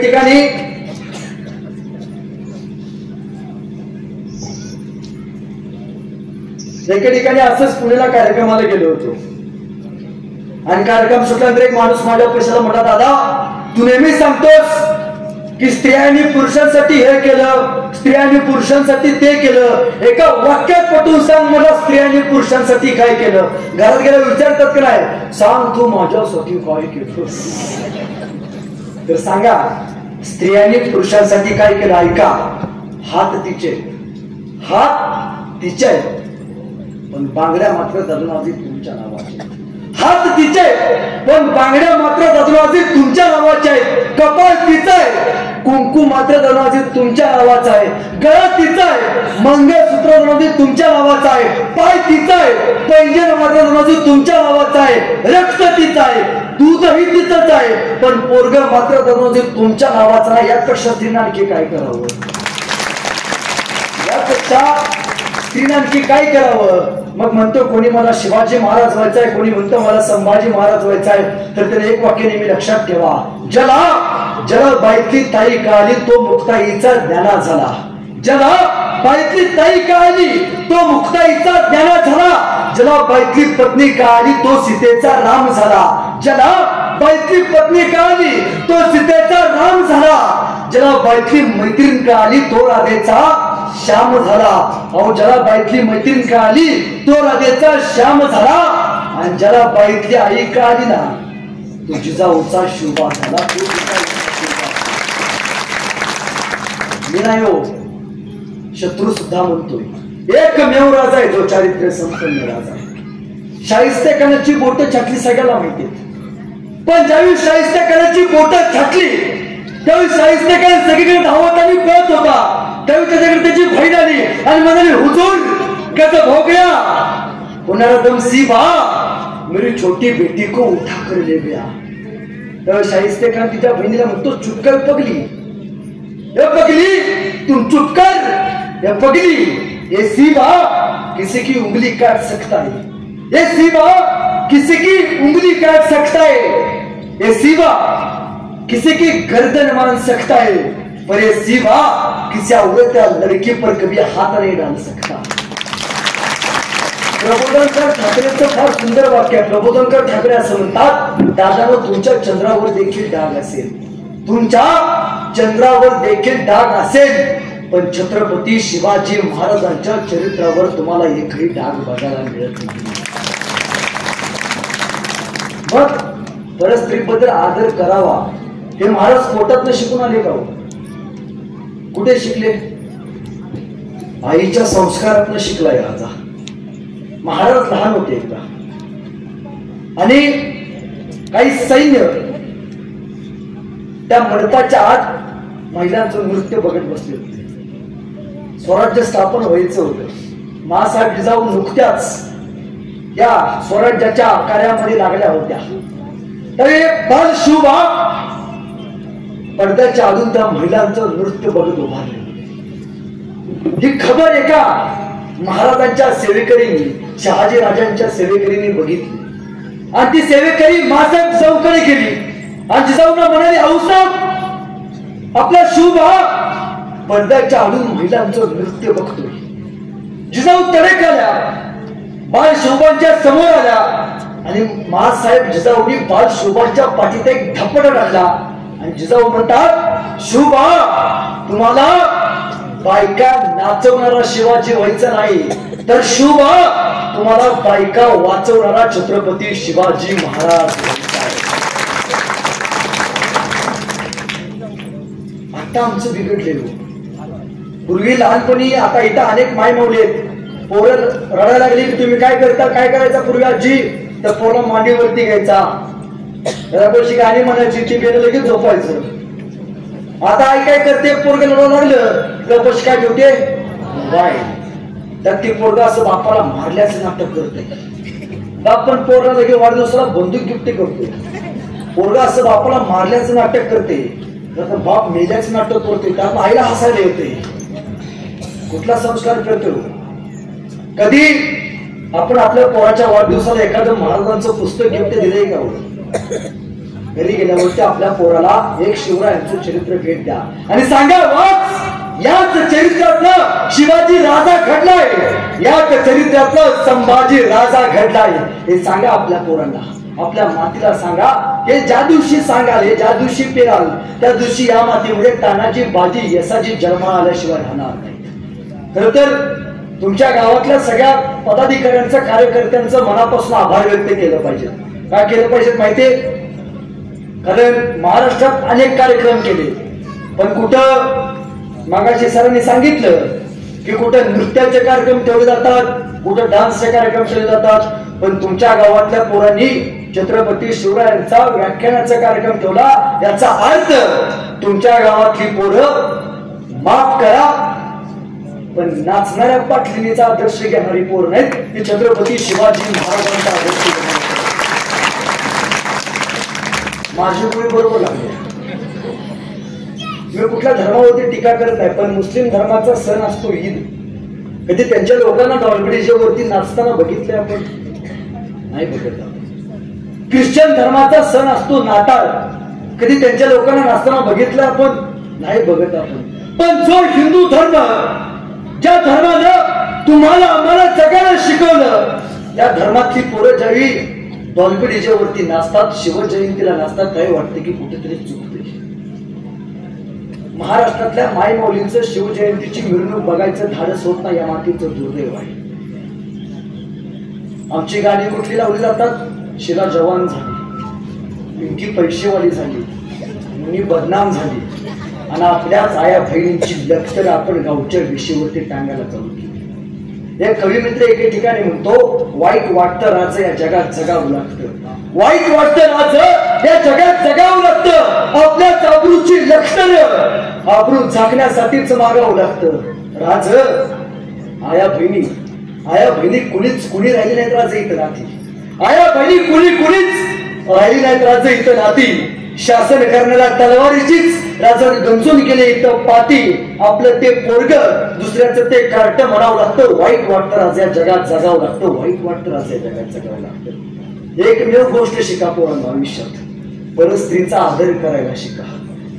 आणि दुसरी गोष्ट शिका महाराजांच्या आयुष्यातून, दुसरी गोष्ट म्हणजे एकमेव जगाच्या पाठीवरती बाप लेखा जना सुपारीच्या खांड्याचं सुद्धा व्यसन नाही, सुपारीच्या खांड्याचं. पण छत्रपती शिवाजी महाराज की जय मंदिरातले 60% लोक मागे बसली व्यसन करते. आता घेऊन येतो का रे? ज्या तोंडून आपण महाराजांचं नाव घेतो, ज्या तोंडून आपण शिवरायांचं नाव घेतो, ज्या तोंडून आपण संभाजी राजाचं नाव घेतो, त्या तोंडून व्यसन करावं. पोरांनो, व्यसन आणि फॅशन करून तुम्हाला मिळतं तरी काय? व्यसन आणि फॅशन करून तुम्हाला मिळतं तरी काय? चुकीच्या गोष्टीमध्ये स्वतःचा घालू नका पाय. जर तुम्हाला योग्य वागता आलं तर तुम्ही त्या देशाचे ज्ञानोबराय, तुकोबराय आणि छत्रपती शिवराय, छत्रपती शिवराय. इथं बसून टाळा वाजवायच्या घरात गेला तंबाखू म्हणत असलं काय करायचं नाही ना. बाप घरात सुविचार लिहून ठेवतो व्यसन करू नये आणि संध्याकाळी बापच पोराचा दुधात जरा चुलीवरून सिगरेट पेटवणार. बरं ते बेना असे ते जणू काय शिवजयंतीची ज्योती घेऊन आलं या. काय संस्कार फिरतो आपण. नगरला कार्यक्रमाला गेलो होतो. अनेक माणूस माझ्या पैशाला पोरग होतो. म्हटलं दादा तू नेहमी सांगतोस दारू बाद असते, एका वाक्यात पटवून सांग मला दारू बाद असते. मी आजपासून सोडली. म्हणून ठीक आहे बाबा दोन काम कर, 2 ग्लास आण म्हणलो. बेना लगेच ग्लास आणले काचेचे. मी म्हणलो एका ग्लास मध्ये दारू टाक, एका ग्लास मध्ये पाणी टाक. ताईनो त्याने एका ग्लास मध्ये दारू टाकले, एका ग्लास मध्ये पाणी टाकलं आणि दोन्ही ग्लास मध्ये किड्या मुंग्या टाकल्या. ज्या ग्लास मध्ये दारू होती त्या ग्लास मधल्या किड्या मुंग्या मेल्या होत्या आणि ज्या ग्लास मध्ये पाणी होतं त्या ग्लास मधल्या किड्या मुंग्या जिवंत होत्या. म्हणून बघ बाबा दारू एवढी बाद असते, दारू पिल्यामुळे किड्या मुंग्या मेल्या, आपण माणसं आहोत. मला समजलं. म्हणजे एखादं तरी पेन सुधारलं. मी म्हणून तुला काय समजलं. म्हणला दादा दारू पेणं हे किड्या मुंग्याचं काम नाही. म्हणलं त्याला फक्त मर्दाचं काहीच नाही. आता चोटलं त्याच्यात. आमच्या इथं कोल्हापूरला आजी फार सुंदर म्हणते. काय म्हणते, शिवाजी महाराजांच्या काळातले मावळे कसे होते. सकाळी लवकर उठे, रणांगणात सुटे, तलवार तुटे, माग नाही हटे. आताचे मावळे कसे आहेत, उशिरा उठे, दारूच्या अड्ड्यावर सुटे, बाटली फुटे पण ते माग नाही. काय संस्कार करतोय आपण. पोरांना व्यसन करू नका. 2 गोष्टी पाळा आणि तिसरी गोष्ट पाळा, लय महत्वाची गोष्ट आहे ती म्हणजे एकमेकाला आई वडिलांवरून शिव्या देणं बंद. आपण सहजच आपल्या मित्राची आईला शिवी देतो. कधी प्रश्न पडला आपण मित्राच्या आईच्या घरी जातो तर मित्राची आई आपल्याला काय म्हणते, हे बाळा चहा पितोस. मित्राची आई आपल्याला काय म्हणते, हे बाळा. म्हणजे आपण तिथं कोण झालो, लोक झालो. आपण आपल्या आईला शिवी द्यावी. पोरांनो शिवी देऊ नका. लय भाग्यवान माणसं आहोत तुम्ही, या मातीमध्ये जन्माला आलाय. मी नेहमीच सांगतो या महाराष्ट्रातली पोरं का भाग्यवान आहेत तुम्हाला माहितीये. जेव्हा जेव्हा बाहेरच्या म्हणजे आताही बाहेरच्या राज्यांमध्ये जेव्हा पोरं जन्माला येतात त्यावेळी डॉल्बी डीजे लावले जातात. एकमेव राज्य आहे, एकमेव देश आहे, त्या देशातलं हे राज्य आहे ज्या राज्यामध्ये पोरं जन्माला आल्यावरती डॉल्बी डीजे नाही तर काय म्हटलं जातो, पाळणा म्हटला जातो. तुम्हाला माहितीये पहिला पाळणा आपल्याकडे कुणाचा म्हणला जातो, शिवाजी महाराजांचा म्हणला जातो. अरे आपल्या जन्मवेळी छत्रपती शिवाजी राजांच्या पाळण्यानं आपलं स्वागत केलं जातं आणि मरताना राम नाम सत्य हे प्रभू श्री रामाच्या जयघोषात आपल्या अनंतात विलीन केलं जातं. एकमेव राष्ट्र आहे ते म्हणजे महाराष्ट्र आहे. या मातीत आपण जन्माला आलो, या मातीचा आपला आदर असला पाहिजे. या मातीबद्दल समर्पण देण्याची भूमिका आपल्याकडे असली पाहिजे आणि ही भूमिका ठेवण्यासाठी आपण गडकिल्ले बघितले पाहिजेत. इथं बसल्या किती लोकांनी गडकिल्ले बघितले, रायगड किती लोकांनी बघितले, हात वरती करा. एवढ्या लोकांनी बघितलं, हात खाली करा. गोव्याला किती लोक घेतली, लोणावळा खंडावळा तिकडे बसायला जमते बरं. परदिवशी आधी पाठवला मला कोण कोण घेतले. आयुष्यात एकदा तरी आपण आपल्या राजाचा रायगड बघितला पाहिजे. का बघितला पाहिजे म्हणते, महाराजांचा जन्म झाला त्या किल्ल्याचं नाव काय, काय नाव, शिवनेरी. आणि महाराजांचा मृत्यू झाला त्या किल्ल्याचं नाव काय, रायगड. शिवनेरीचे पहिले 2 अक्षर म्हणजे शिव आणि रायगडाचे पहिले 2 अक्षर म्हणजे राय. हे 2 शब्द तयार केल्यावरती एक शब्द तयार होतो. त्या शब्दाचं नाव म्हणजे शिवराय. एकदा आयुष्यात रायगड बघा. मी कुठल्या धर्मावरती टीका करताय पण माझं कायम सांगणं असतं की जसं मुस्लिम धर्माचं हजला गेल्याशिवाय आयुष्याचा अर्थ पूर्ण होत नाही तसं प्रत्येक हिंदूचं रायगडला गेल्याशिवाय आयुष्याचा अर्थ पूर्ण होत नाही. रायगड का बघायचा, किल्ल्यावरती गेल्यावरती आपण काय म्हणतो, मला हत्तीशाळा दाखवा, मला तोपशाळा दाखवा. नाही, रायगडावरती एक गोष्ट आहे. एकमेव राजा जगाच्या पाठीवरती आज छातीत ठोकून सांगतो, एकमेव राजा जगातला सगळ्यात मोठा इंजिनियर आहे, जगातला सगळ्यात मोठा. का माहितीये, एकमेव इंजिनियर जगातला ज्यानं स्वतःच्या वास्तूची गॅरंटी दिली. तुमच्या घराची गॅरंटी तुम्हाला माहिती आहे? आमची गॅरंटी माहित नाही, घराची काय गॅरंटी नाही. महाराजांनी त्यांच्या गड किल्ल्यांची गॅरंटी, रायगडाचं वॉरंटी कार्ड दिले. महाराजांच्या रायगडावरती जायचं, समाधी पशी उभं राहायचं आणि पाठीमागं बघायचं. दगडामध्ये एक शिलालेख कोरला आहे, जगातल्या सर्वोत्कृष्ट इंजिनियरचा शिलालेख आहे, वॉरंटी कार्ड, रायगडाचं वॉरंटी कार्ड. त्या शिलालेखात शेवटचं वाक्य आहे, महाराज असं म्हणतात, मी नाही बरं का, महाराज म्हणतात, यावं चंद्र दिवा करोती. म्हणजे काय? जोपर्यंत या पृथ्वी तलावरती चंद्र आणि सूर्य असेल तोपर्यंत रायगडावरचा पत्थर आणि पत्थर आणि रायगडावरची प्रत्येक वास्तू टिकेल. कुठेपर्यंत चंद्र सूर्य असेल तोपर्यंत. जगातलं पहिलं वॉरंटी कार्ड देणारं एकमेव इंजिनिअरिंग तंत्रज्ञान महाराजांनी निर्माण केलं. रेन वॉटर हार्वेस्टिंग आपण सहजच म्हणतो. सिंधुदुर्ग किल्ला बघितलाय, समुद्रात बांधलेला किल्ला आहे. कधी प्रश्न पडलाय का हो? साहित्य सगळं खारं पाणी आणि किल्ल्याच्या बरोबर आत विहिरीत गोड पाणी. आपण चमत्कार म्हणतो, चमत्कार नाही हो, महाराजांचं सायन्स आहे. टेक्नॉलॉजीचा शोध महाराजांनी चालू केला. कधी प्रश्न पडलाय का असं काय असेल? साहित्य सगळं खारं पाणी बरोबर किल्ल्याच्या मध्ये विहिरीत गोड पाणी. रेन वॉटर हार्वेस्टिंग, पडणाऱ्या पावसाचं पाणी विहिरीमध्ये कसं साठवायचं, जगात फक्त एकाच राजाला जमलं पहिल्यांदा, ते म्हणजे छत्रपती शिवाजी महाराज. एकमेव. अमिताभ बच्चनचा घसा बसला, हर घर शौचालय, हर घर शौचालय करून. पण आपल्या डोक्यात काय शौचालयाची रेंज गेलं नाही.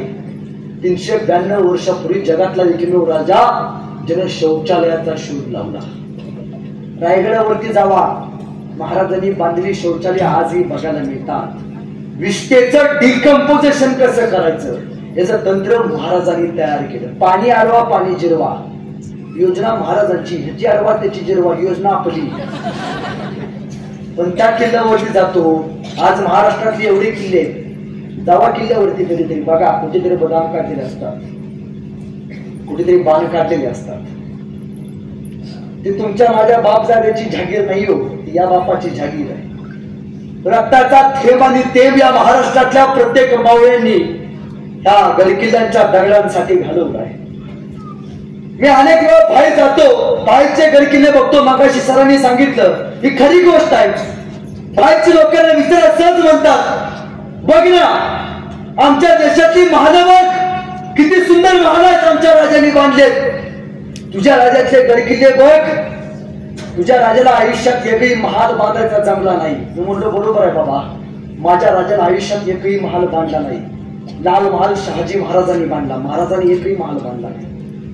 मी बरोबर आहे म्हणतो बाबा, तुझ्या देशातल्या राजांनी महाल बांधली, गडकिल्ले बांधले नाही, पण माझ्या देशातल्या राजानं महाल नाही बांधली तर गडकिल्ले बांधले. आणि माझ्या छत्रपती शिवाजी महाराजांनी तुझ्या देशातल्या राजांनी महाल बांधली, त्या महालात दिवसा बायका नाचवल्या. माझ्या राजाने एकही महाल बांधला नाही. माझ्या राजाने 365 गडकिल्ले बांधले. या गडकिल्ल्यांच्या जोरावरती हिंदुस्थानातल्या बायका वाचवल्या. आता मी कुठल्या सरकारवरती टीका करत नाही, पण आता एका सरकारने योजना चालू केली, लाडकी बहीण योजना. प्रत्येक बहिणीच्या खात्यावरती 1,500 रुपये जमा व्हायला लागलं. बहिणीने एका रात्रीत तोंड देऊन टाकला. पण महाराजांच्या काळात लाडकी बहीण योजना नव्हती बरं का. छत्रपती शिवाजी महाराजांच्या काळात लाडकी बहीण योजना नव्हती. महिन्याला 1,500 रुपये येत नव्हतं. छत्रपती शिवाजी महाराजांच्या काळात लाडकी बहीण योजना नव्हती, पण छत्रपती शिवाजी महाराजांच्या काळात लाडकी सुरक्षित बहीण मात्र योजना नक्कीच होती, जी महाराजांनी. परिस्थितीच्या पंधराला सुद्धा हात लागता कामा नये. जिगर होत नव्हती, जिगर. परिस्थितीकडे वाकड्या नजरेनं बघायची महाराजांची योजना होती. हे महाराजांचं समर्पक बलिदान तुम्हा माझ्यासाठी दिले. गडकिल्ले का बघायचे, गडकिल्ले का बघावेत? या गडकिल्ले पडल्यावरती आपण पुढच्या पिढीला काय दाखवणार आहोत? आपला पोरगा आपला विचारेल, बाबा सातारचा पण होय, मग प्रतापगड मला दाखवा ना. चित्रात दाखवावं लागेल. हा प्रतापगड, हा रायगड, इथं महाराजांची समाधी आहे बरं का. हा शिवनेरी इथं महाराजांचे जन्मस्थान आहे बरं का, हे चित्रात दाखवलं लागेल. या मातीचं दुर्दैव, आपल्याला आपल्या मातीचा अभिमान नाही, आपल्याला आपल्या मातीचा स्वाभिमान नाही. किती किलोमीटर आहे हो तुमच्यापासून इथले गड किल्ले?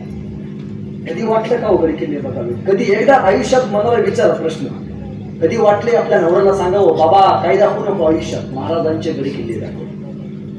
गड किल्ले नसते तर कपाळावरचं कुंकू लाल सुद्धा दिसलं नसतं ताई. आज इथं कार्यक्रमाला ताट मानेनं बसलाय ना, फक्त या बापाची पुण्य आहे, या बापाचं बलिदान आहे. हे बलिदान आयुष्यात विसरता कामा नये. तुम्हाला माहितीये गड किल्ल्यांवरती गेल्यावरती आपण काय बघायचं? गड किल्ल्यांवरती गेल्यावरती महाराजांचं बलिदान बघायचं. किल्ल्यांवरती गेल्यावरती तुम्हाला आनंद होईल का नाही मला माहिती नाही, पण तुम्ही आलेला बघून या गड किल्ल्याला मात्र नक्कीच आनंद होईल. एकदा अमेरिकेचे पंतप्रधान भारत भेटीला आले होते आणि आल्यावरती भारतातल्या गाईड्सनी त्यांना विचारलं की सर तुम्हाला प्रेमाचं प्रतीक असलं ताजमहल दाखवू का सोन्याचं प्रतीक असलं गोल्डन टेम्पल दाखवू? तेव्हा अमेरिकेचे पंतप्रधान म्हणाले ना मला तुमचं प्रेमाचं प्रतीक असलेलं ताजमहल बघायचं आहे, ना मला तुमचं सोन्याचं प्रतीक असलेलं गोल्डन टेम्पल बघायचं आहे. मला फक्त माझ्या देशामध्ये ज्या राजाचा इतिहास शिकवला जातो ना त्या राजाचं आयुष्यात फक्त एकदा रायगड बघायचा आहे, एकदा रायगड. पोरांनो या गोष्टी आपण योजनेत सुद्धा अवलंबल्या पाहिजेत, उद्योगात सुद्धा आणता आलं पाहिजे. मी मध्यंतरी रायगडला गेलो होतो, एक पोरग माझ्या पैसे आलं, म्हटलं दादा मला उद्योजक व्हायचं आहे. मी म्हटलं मी काय मदत करू? दादा माझं एक स्वप्न आहे. म्हणतो काय स्वप्न आहे दादा? मला असं वाटतं मी आजपर्यंत ऐकलंय चलो इंग्लंड चलो थायलंड आमच्याकडे पॅकेज आहेत आपल्याकडं.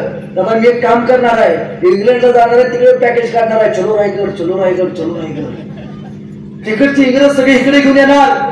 दादा रोपवेनं नाही म्हणणार, या बेण्याना खाल्लं वर पायरीनं चालत येणार म्हणणार. डोक्याचा घाम जेव्हा पायाच्या नाकापर्यंत जाईल तेव्हा त्या पोरांना रायगड कळेल आणि इंग्रजांना रायगडावरती नेल्यावरती संपूर्ण रायगड फिरून दाखवणार, महाराजांच्या समाधीपाशी नेणार आणि त्यांना सांगणार हाच जगाचा बाप. डोळे उघडून बघा, हाच जगाचा बाप जिने 392 वर्षापूर्वी तुमच्या बापाची जिरवली. म्हणजे विनोदाचा भाग सोडा, पण त्या पोराला वाटतंय की पर्यटन इथं यावं, पर्यटनामध्ये आपली पोरं चालली. किती पोरांना वाटलं आपण यामध्ये स्वतःचा सहभाग नोंदवला पाहिजे? नाही वाटत आपल्याला. आपण फक्त महाराज जय मनापुरते आपण डोक्यामध्ये मर्यादित ठेवले. शिवचरित्र हा जगातला सगळ्यात मोठा जगण्याचा मंत्र आहे. तो मंत्र तुम्ही आम्ही अनुभवला पाहिजे. आपण सहजच म्हणतो महाराजांनी आपल्याला काय शिकवलं? गनिमिकावा शिकवला. काय शिकवलं? गनिमिकावा शिकवला. गनिमिकावा म्हणजे काय? गुरुला युद्धतंत्र म्हणजे काय? गनिमिकाव्याचं सगळ्यात मोठं उदाहरण जे महाराजांनी दाखवलं, महाराजांचा राज्याभिषेक झाला. राज्याभिषेकासमयी अनेक सरदार उभे होते, पण तुम्हाला माहितीये महाराष्ट्रातल्या एका प्रतिष्ठित व्यक्तीनं, एका राजकीय व्यक्तीनं सांगितलं की छत्रपती शिवाजी महाराजांनी उभ्या आयुष्यात एकदाही कुठं लूट केली नाही, सुरत लुटली नव्हती. त्याला सांगा शिवाजी महाराजांनी एकदा नाही बेटा, शिवाजी महाराजांनी उभ्या आयुष्यात 2दा सुरत लुटली होती. कुणाच्या जीवावरती? बहरजी नाईकांच्या जीवावरती. हे कोण सांगताय? मी नाही सांगत, इतिहास सांगतो. आपल्या घरात एक पोस्टर असतं ताई, प्रत्येकाच्या घरात. कुठलं पोस्टर असतं महाराजांचं? कुठलं असतं? राज्याभिषेक. कुठलं? राज्याभिषेक. त्या चित्रामध्ये एक इंग्रज अधिकारी आहे जो महाराजांना मुजरा करतोय. तो हेनरी एका ठिकाणी लिहून ठेवतोय की ज्यावेळी मी राज्याभिषेकाला गेलो होतो तरी त्या राजाच्या शेजारी एक माणूस उभारला होता. हा तो माणूस राज्याभिषेक व्हायच्या अगोदर 2 महिने आमच्या इंग्रजांच्या वकारीच्या शेजारी भीक मागत होता. मी माझ्या खिशातला पैसा काढला आणि याला भीक टाकली. त्या बेण्यानं 2 महिन्यात आमची सुरत अख्खी भिकारी करून टाकली. तो दुसरा तिसरा कोणी नव्हता, स्वराज्याचा गुप्त हे बहरजी नाईक होता. एवढी गुप्त बातमी ही महाराजांचं लष्करी, महाराजांचं गुप्तेर खातं होतं. मग महाराजांनी गनिमिकावा म्हणजे काय हो? महाराजांचा राज्याभिषेक झाला आणि महाराजांनी हमीद मामाला बोलवलं आणि सांगितलं मामा खर्च नाही झालाय, वसूल केला पाहिजे. जगात वसुली फक्त एकांकडनं शिकावी, ते म्हणजे मराठ्यांकडनं. जगात वसुली यांच्याशिवाय कोणी केलीच नाही. तुम्हाला माहितीये एक इंग्रज अधिकारी एके ठिकाणी म्हणतो मराठी त्यांच्या घोड्यांच्या नुसत्या टापांचा जरी आवाज ऐकला तरी तिथले लोक पैसे घेऊन यायचे. एवढी दहशत असे मारत होते की 2 दिवस वनच जात नव्हते. मराठ्यांसारखी वसुली कुणीच केली नाही, कुणाला जमलीच नाही. महाराजांनी सांगितले जागा काढा लोकांची आणि काढली. महाराज एक जागा आहे कुठली? बहादूर खानाचा गड. किती सोनं आहे? अबक्कड सोना महाराज. मग लोडा ते सोनं घेऊन या हंबीर मामा. पण इथं गनिमी कवा चालू झाला. महाराजांनी सांगितले कान देऊ नका. महाराज म्हणतात हंबीर मामा लढाई करायची पण लढाईत एकाही सैनिकाचं रक्त सांडलं गेलं नाही पाहिजे. काय आग टाकली महाराजांनी? लढाई करायची पण लढाईत एकाही सैनिकाचं रक्त सांडलं गेलं नाही पाहिजे. का? त्याचं 3 लाखाचं सैनिक आहे, 3 ते 4 लाखाचं त्या बहादूरगडावरती. उद्या सोनं लुटून या बहादूरगड थेट बहादूर खान त्या गडावरचा सरदार बहादूर खान मुघलांचा सरदार तो सगळं सैनिक घेऊन थेट रायगडावरती आक्रमण करेल.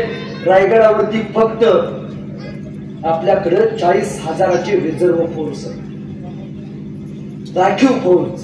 बाकी सगळं सैनिक आपलं शेती करायला गेले. अशी लढाई करायची रक्त सांडलं गेलं नाही पाहिजे. प्रश्न पडला असोक्ता असतो येऊन रक्त सांडलं गेलं नाही पाहिजे.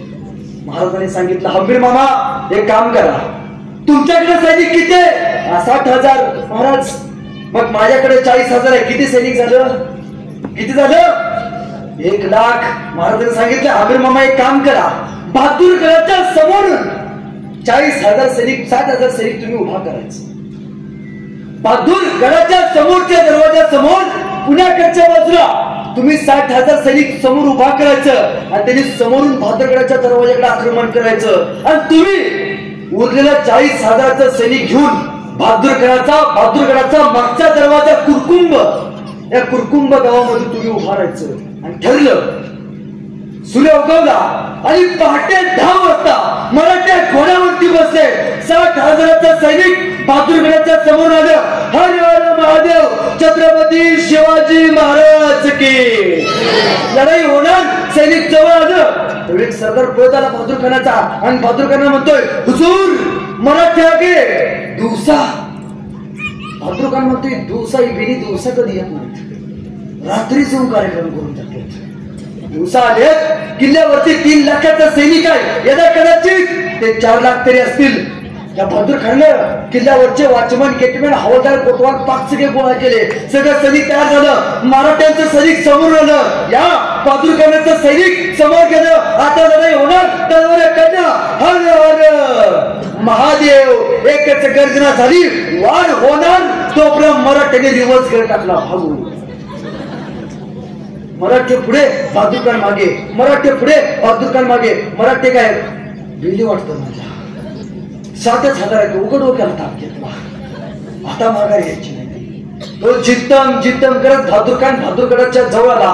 जसा बहादूर खान बहादूरगडाच्या जवळ आला तसे मराठे परत मागणे पोहोचले. हर हर महादेव छत्रपती शिवाजी महाराज की. आता युद्ध होणार. आता तुम्ही युद्ध होणार. तलवार काढल्या. तोपर्यंत मराठ्यांनी रिव्हर्स घेत टाकला. भागो मराठे पुढं बहादूर खान माग, मराठे पुढं बहादूर खान माग. म्हणला खान अपशब्द गावतो बेनी येतात इथं माघारी कोण जाते. मराठे गायब. म्हटलं आता माघार यायची लई ताण देत.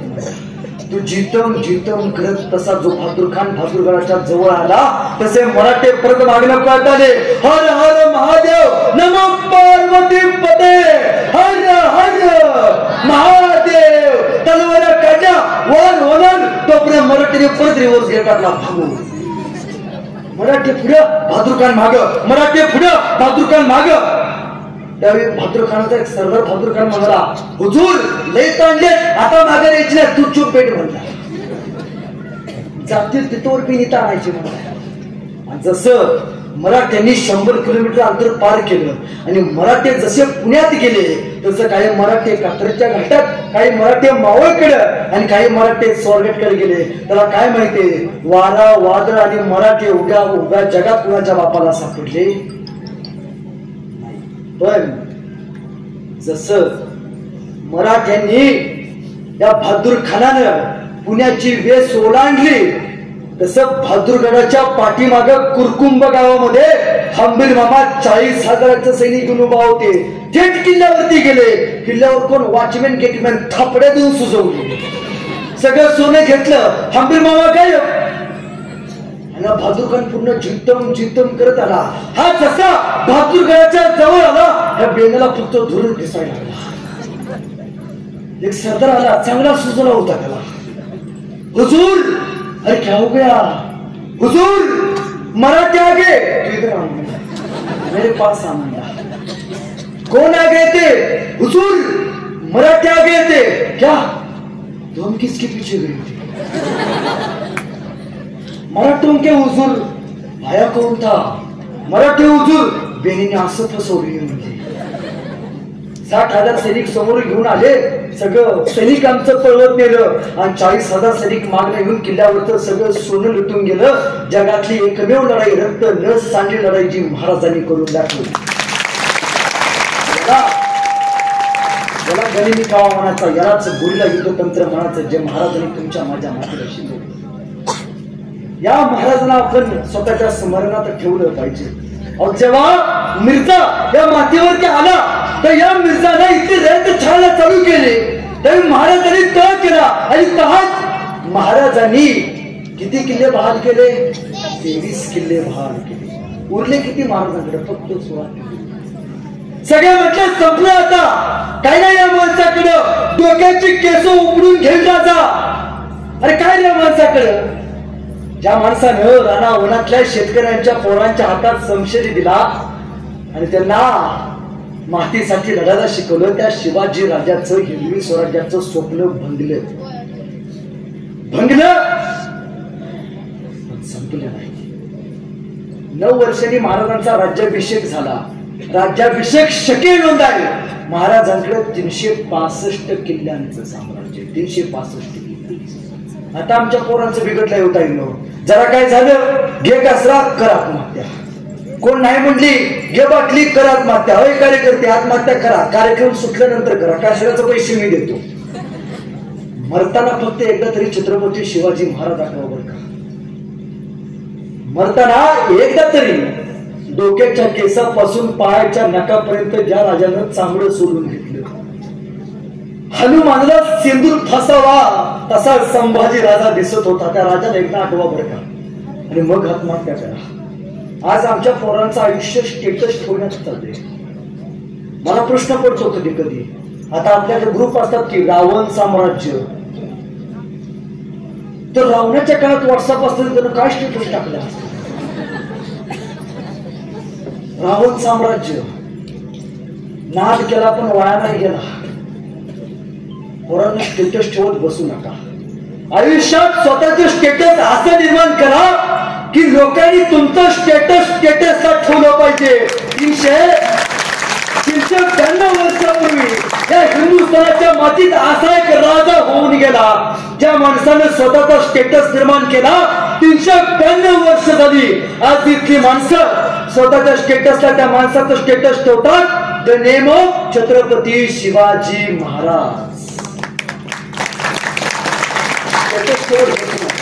दुसरी गोष्ट काय माहितीये का, सगळ्यात मोठं दुर्दैव जर काय असेल तर सगळ्यात मोठं चुकते आमचं हित चुकते. पोरगा जरा नवीन काय करायचं चाललं, आई लगेच म्हणते अंतरून पाऊन पाय पसर, अंतरून पाऊन पाय पसर. हातपाय कडून कडून मरून गेलं पण आईनं काय त्याला पाय पसरू दिलं.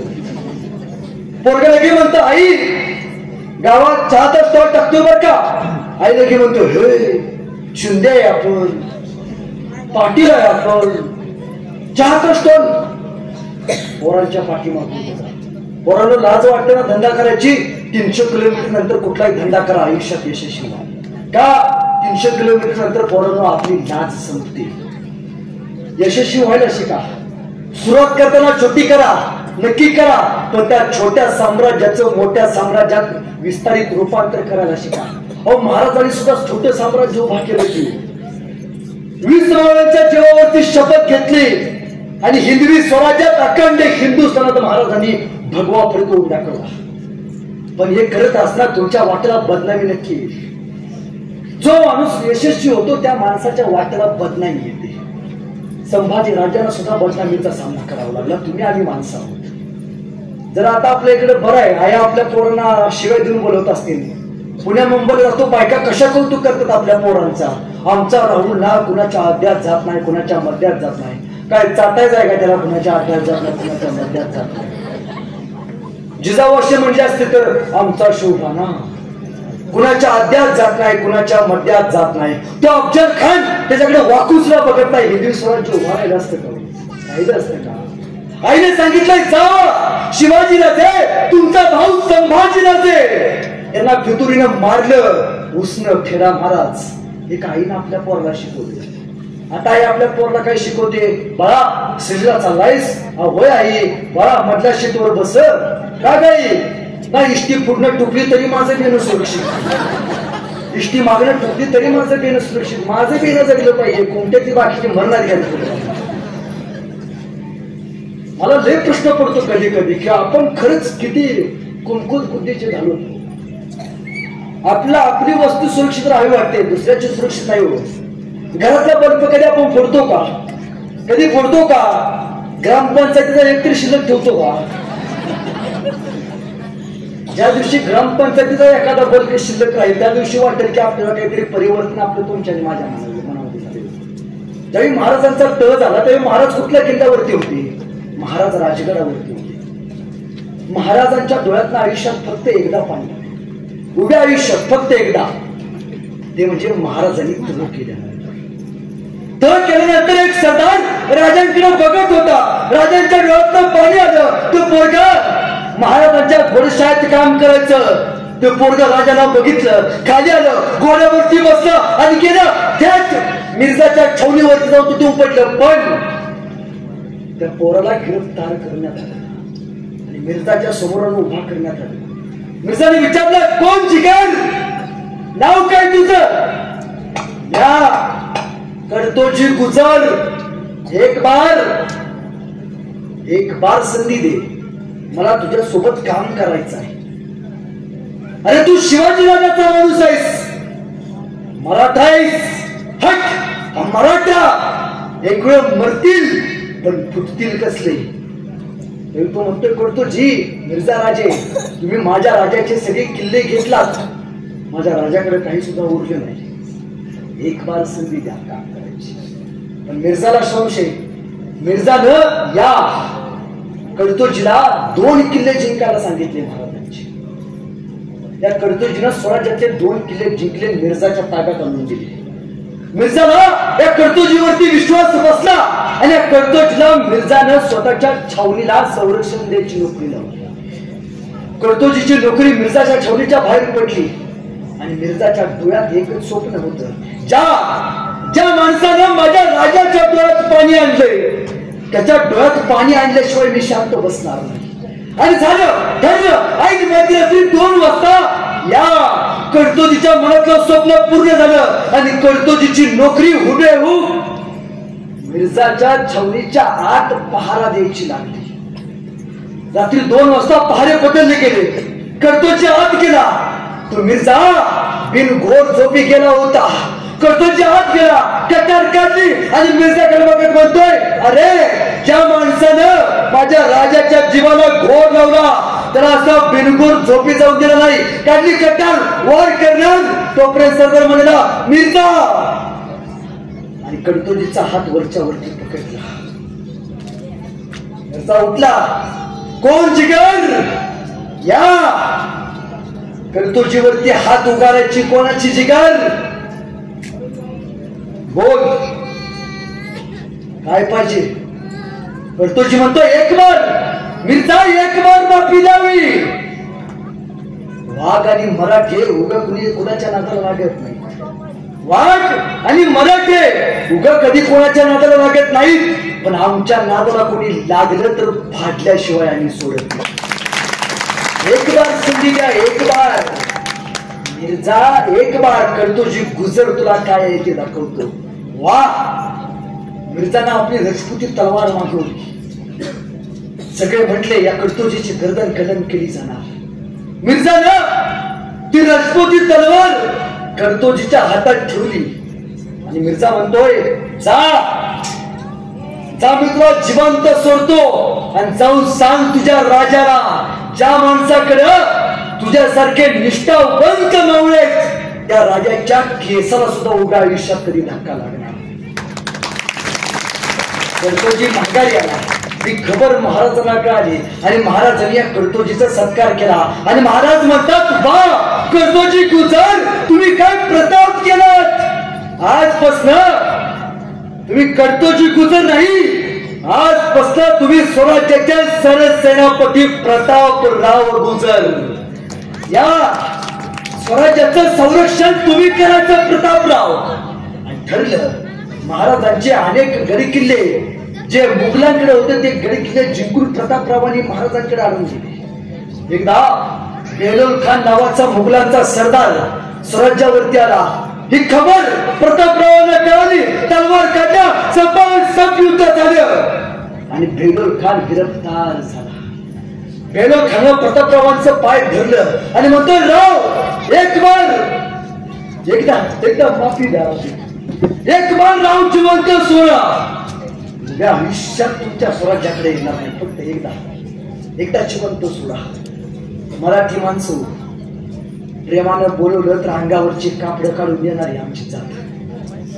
मिर्झानं या बेलोलला जिवंत सोडलं.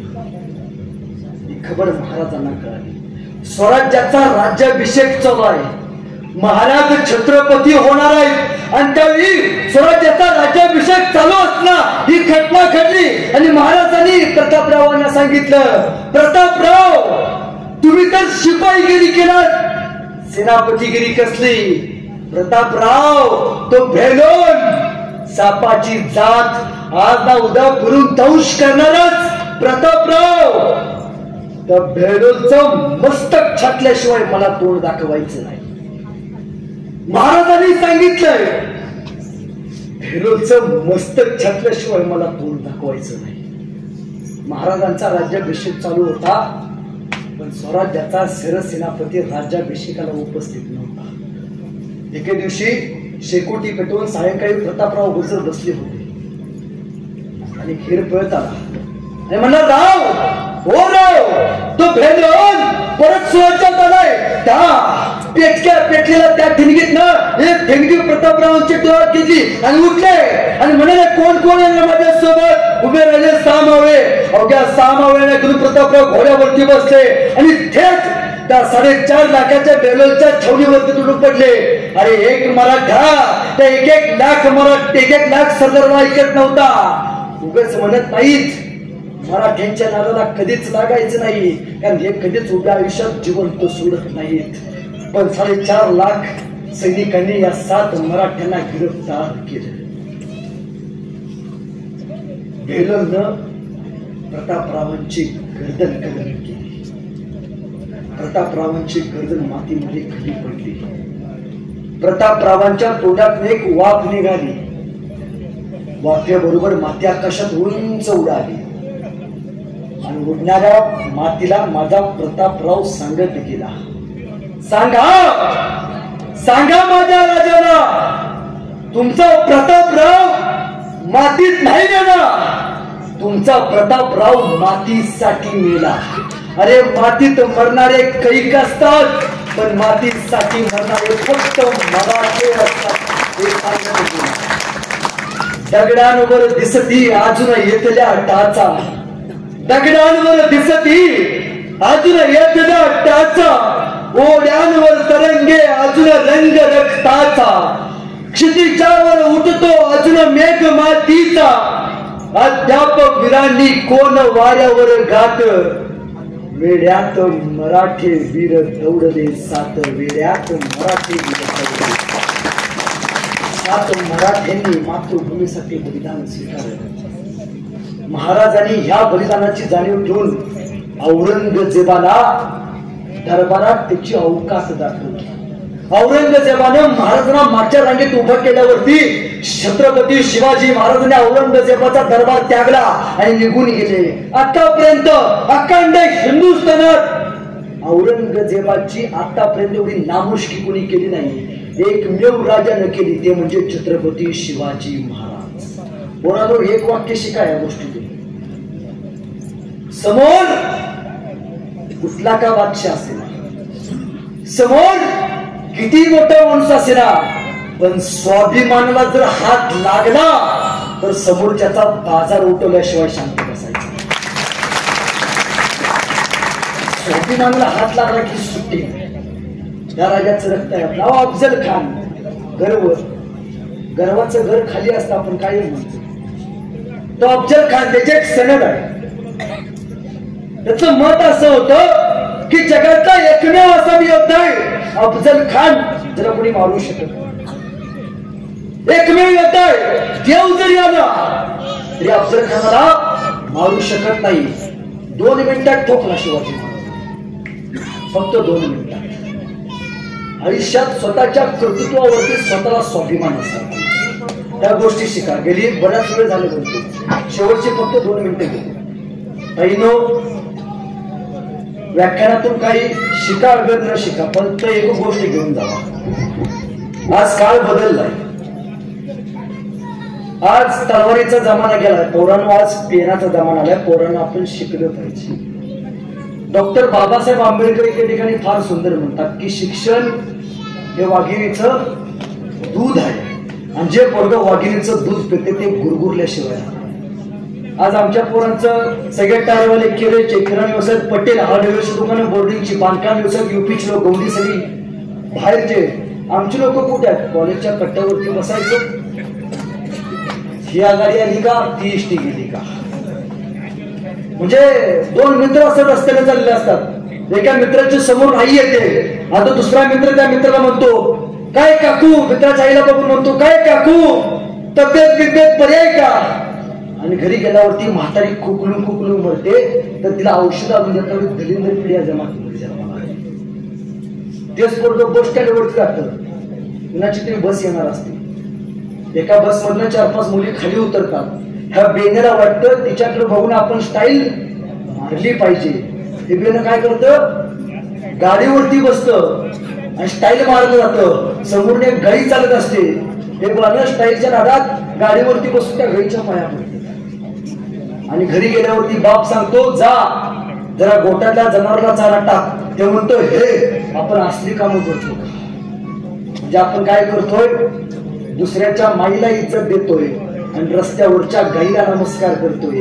ज्या दिवशी या महाराष्ट्रातली पोरं पहिल्यांदा घरातली गाय आणि गोठ्यात, घरातली माई आणि गोठ्यातली गाई या 2 गोष्टींना इज्जत देईल, त्या दिवशी खऱ्या असताना महाराष्ट्र मोठा झाल्याशिवाय. पोरांनो, जर शाळा नाही शिकला, माझे सरी सांगतात, मी कायम सांगतो, तर नाही शाळा शिकला की एक दिवस असेल की तुमच्या गावातल्या 4-5 मुली एकत्र येणार, नवरा बघायला जाणार. तुम्ही अंगात कपडे बिपडे घालून उभं राहायचं.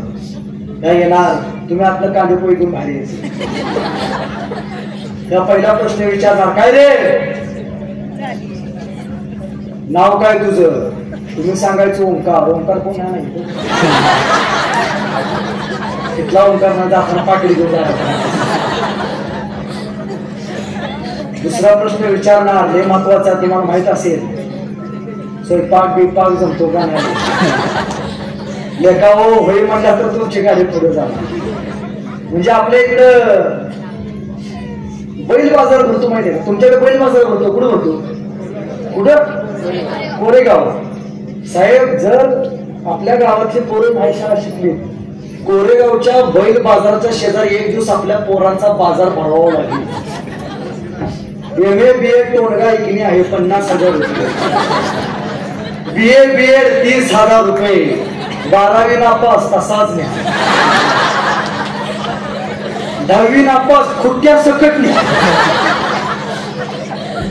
म्हणजे तुम्ही बैल देवाला सोडून, तुला माहितीये का काही दिवसांना आपली पोरं देवाला सोडा लागणार आहे. आमचे थोरले चिरंजीव भैरवाला सोडण्यात.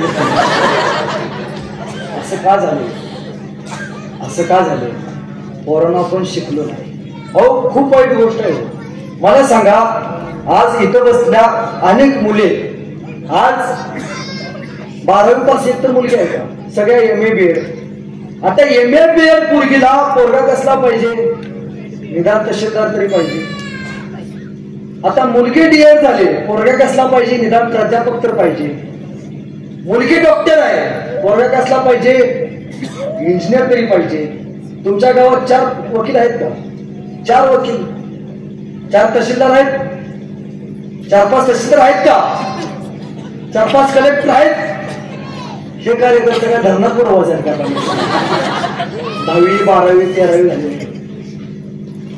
पोरांनो, शिक्षण ही फार मोठी गोष्ट आहे. शिकलं पाहिजे. आणि जर शिक्षणात काही येत नसेल तर आपण उद्योजक झाले पाहिजे. बिझनेस मध्ये उतरा. जगाला सांगा, कर्तृत्व सिद्ध करायची सगळ्यात मोठी धमक आता निर्माण झाली. रिस्क घ्यायला शिका. महाराजांनी उड्या आयुष्यात रिस्क घेतली. रिस्क घेतली म्हणून स्वराज्य उभा राहिलं. आयुष्यात रिस्क घ्यायला शिका. ज्या दिवशी रिस्क घ्याल त्या दिवशी आयुष्यात मोठे झाला असाल. आज अनेक मुले छातीवरती हात ठेवून सांगतो, महाराष्ट्रातल्या मुलींना सक्का बाप स्वतःचा दुश्मन वाटायला लागला. सहज म्हणतात मुली, माझ्या बापानं माझ्यासाठी काय केलंय. घरी गेल्यावरती बापाचं एकदा बन्याला बघायचं. फक्त फाटलेला बन्याला ताप दिसेल आपल्याला. त्यावेळी मला प्रश्न विचारायचा की आपल्या बापानं आपल्यासाठी काय केलं. सहज म्हणतो, माझ्या आईने माझ्यासाठी काय केलंय. लेका, एखादी आई असते तिचा नवरा तरुणपणातच वाढलेला असतो. अख्खा गाव त्या माई माऊलीकडे गिधाडासारखं बघत असतो. ती माई माऊली अख्ख्या गावाच्या विरोधात लढते आणि आपल्या पोराला जिजाऊ, आपल्या पोराला शिवाजी, आपल्या पोराला संभाजी घडवावं यासाठी प्रयत्न करते. त्या आईला आपण विसरतो. आज आपण अनेक मुले बापाला आपण तुच्छ लेखतो. आयुष्यात काही करू नका. ताईनं आयुष्यात शाळा शिकला नाही तरी मला चालेल. आयुष्यात मोठं नाही झाला तरी मला चालेल. पण आयुष्यात अशी कुठलीच गोष्ट करू नका तुमच्या एका चुकीमुळं परमेश्वरासारख्या माझ्या आईला समाजामध्ये मान खाली घालून चालावं लागेल आणि भगवंतासारख्या माझ्या बापाच्या डोळ्यामध्ये पाणी. आयुष्यात एवढी गोष्ट आयुष्यात फार मोठ्या व्हा. एक दिवशी आई वडिलांना कंपनीत घेऊन जावा. तो कंपनीचा वॉचमॅन तुमच्याकडे बघून, तुमच्या आई वडिलांना बघून सल्यूट मारेल तर तुमच्या आईच्या वडिलांच्या चेहऱ्यावर आलेला आनंद तो जगातला सगळ्यात मोठा आनंद असतो. पोरांनो, मुलीवरती सगळ्यात जास्त प्रेम कोणाचं असतं? बापाचं असतं. पोरगी जन्मल्यावरती नादच करायचा. अख्ख्या गावाला पेढं वाटणार, लेक झाली. अख्ख्या गावाला सांगणार लेक झाली. ज्यावेळी तुमचा जन्म झाला ना, त्यावेळी जन्मापासून तुमच्या लग्नापर्यंत बापानं त्यावेळी नियोजन केलेलं असतं. बाप खर्च करत नाही कधी. बाप कुठं पैसे उधळत नाही. बाप लेकीसाठी जगतो. बाप लेकीला अभिमानानं मिळवतो. पोरानं म्हणावं पप्पाला, पप्पा 500 रुपये पाठवा, पैसे नाहीत. लेकीनं म्हणावं पप्पा फक्त पैसे पाठवा, बापानं लेकीला पैसे द्यावं. पोरानं म्हणावं बापाला, पप्पा येऊन जाऊन एसटीला प्रॉब्लेम होते, मला राहायला ठेवा बरं का. बाप म्हणतोय जमणार नाही. लेकीनं म्हणावं फक्त बापाला, पप्पा येऊन जाऊन एसटीला होत नाही बरं का. लेकीसाठी बापानं लगेच हॉस्टेल बुक करावं. 1 रुपयाचा विचार करावा. तो बाप आहे. तुमच्या लग्नावेळी सगळ्यात जास्त आनंद बापाला असतो. पत्रिकेत नाव टाकता नाही ना, लेकीचं नाव टाकताना त्याच्या चेहऱ्यावरती आनंद असतो. लेक जाणार असते, डोळ्यात पाणी असते. अख्ख्या गावाला सांगतो लेकीचं लग्न आहे, लग्नाला या बरं का. फर्निचरच्या दुकानात जातो, सांगतो 1 नंबरचं साहित्य काढलायचं. लेक माझी अभिमान जगली पाहिजे. माझ्या वंशाचा दिवा आहे. देव नाही बरं का, वंशाचा दिवा आहे. का वंशाचा दिवा कशाला लागतो? पेटवायला. आणि सगळ्यात जास्त पेटवतो कोण? घरात गॅस भारी कोण पेटवतो? लेकीसाठी जगलं पाहिजे. त्या दिवशी लेकीचं लग्न असतं. सकाळी उठतो, अख्ख्या गावाला सांगतो लेकीच्या लग्नाला यायचं बरं का. 12 वाजता तुमच्या डोक्यावर अक्षदा पडतात. फक्त ताईनो एकदा अक्षदा पडताना एकदा मंडपात कोपऱ्यात उभारल्या बापाकडे बघायचं. बापाच्या हातातनं अक्षदा सुटत नसतात. बापाच्या डोळ्यातनं फक्त पाणी पडतं. का? माझी लेक जाणार असते. जाताना तुमचा हात हातात घेतो, जावायच्या हातात ठेवतो, सांगतो जावाय बापू आयुष्यभर हातावरच्या फोडाप्रमाणे माझ्या लेकीला सांभाळले. जावाय बापू अशीच सांभाळावर. तुमची गाडी गेल्यावरती एकटा मागे जातो, ढसा ढसा करतो. जगात सगळ्यात जास्त तुमच्यावरती प्रेम जर कोण करत असेल तर त्या माणसाचं नाव बाप आहे. बाकी सगळ्या जगातलं प्रेम होत आहे.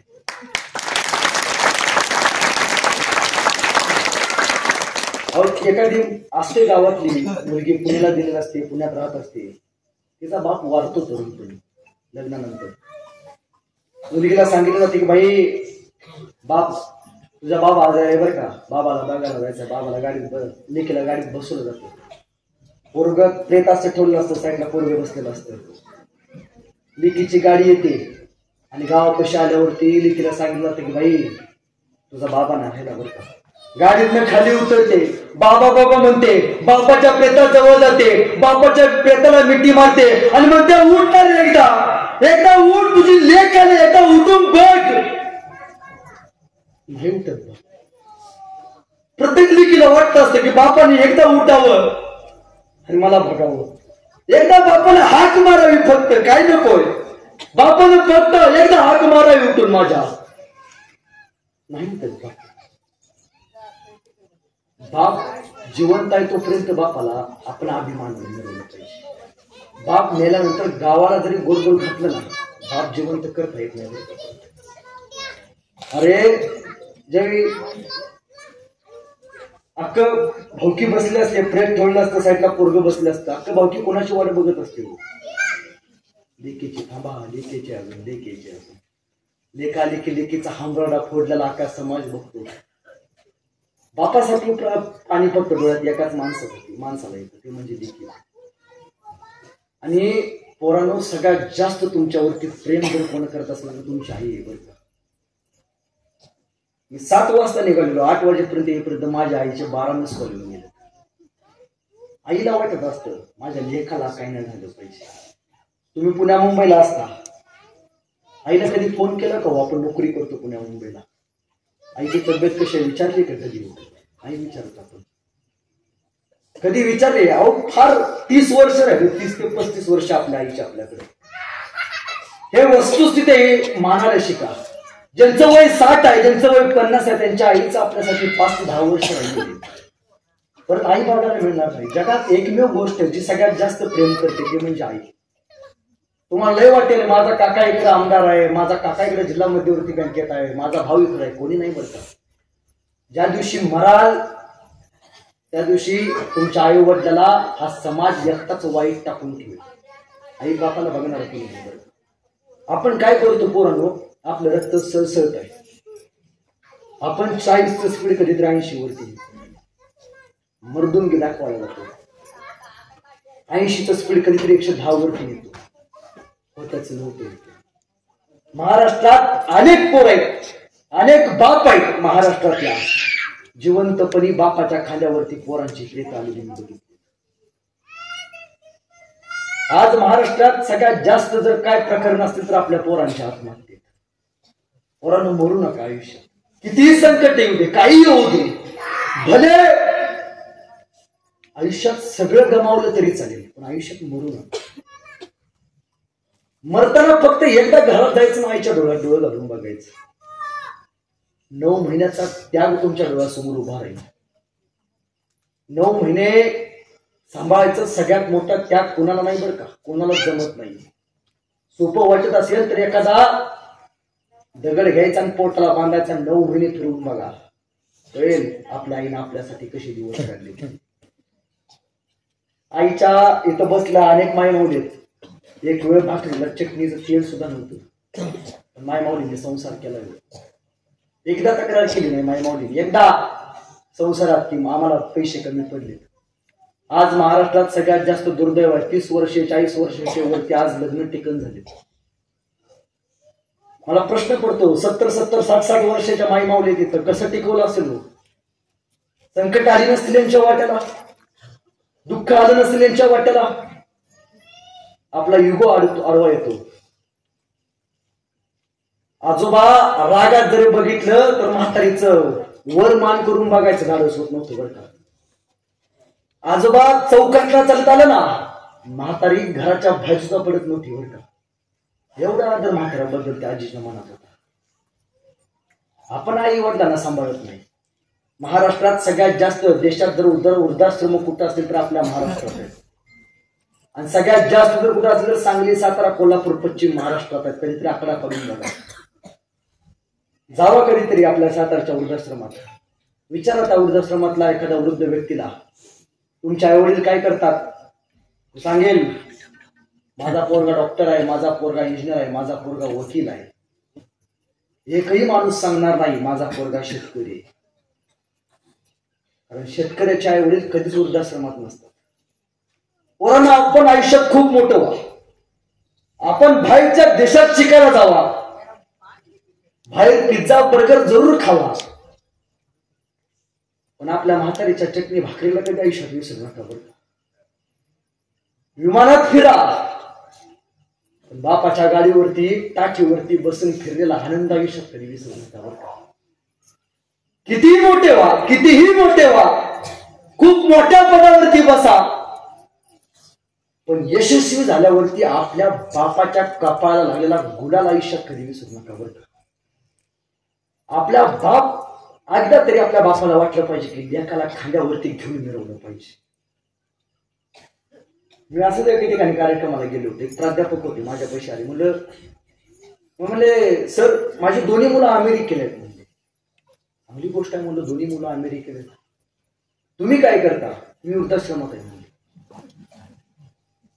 माझी बायको 3 महिन्यापूर्वी वारली. मुलं खूप वाईट व्हावं, काय झालं म्हणलं. म्हणजे दादा माझी पोरं दोन्ही अमेरिकेला आहेत, मी वृद्धाश्रमात राहतो, माझी बायको वारली, मी माझ्या पोरांना पत्र पाठवलं की आई मेली, आईला शेवटचं बघून जावा. थोरला आला, आईला बघितलं, अग्नी दिले, दुसऱ्या दिवशी जायला निघालं. मी विचारलं बाबा काय चाललंय? थांब, लोक येतात भेटायला येतात, तुझ्या आई गेले. नाही म्हणला, मला जायचं आहे, कंपनीचं काम आहे, हातामध्ये माझ्या पैसे ठेवून गेला. मी म्हणलो बाबा पैशाचा हिशोब कधी तुला विचारला आईनं? जाईनं रक्ताचं दूध करून तुला पास देते, आईनं दुधाचा पैशाचा हिशोब तुला विचारला नाही, तिचा हिशोब करून चालला असतो. मी पुढे जाऊन विचारलं त्याला की बाबा तू एकटाच चालास, तुझा धाकला भाऊ का आला नाही? तो म्हणला पप्पा मी म्हणलो होतो भैयाला चल आईला शेवटचं बघून घेऊ, पण भैया म्हणला आईच्या वेळी तू जा, बापाच्या वेळी मी जातो. आईला बापाला वाटून घेणारी पिढी जर मातीमध्ये तयार होणार असेल तर तुमचा आणि माझा जगण्याचा काय अर्थ आहे? पूर्वी खूप भारी होतं, तुमच्या गावात कट्टा असेल, गावातील लोक कट्ट्यावरती बसायची, गप्पा रंगायच्या, त्यातनं विचारांचं देवाणघेवाण व्हायचं.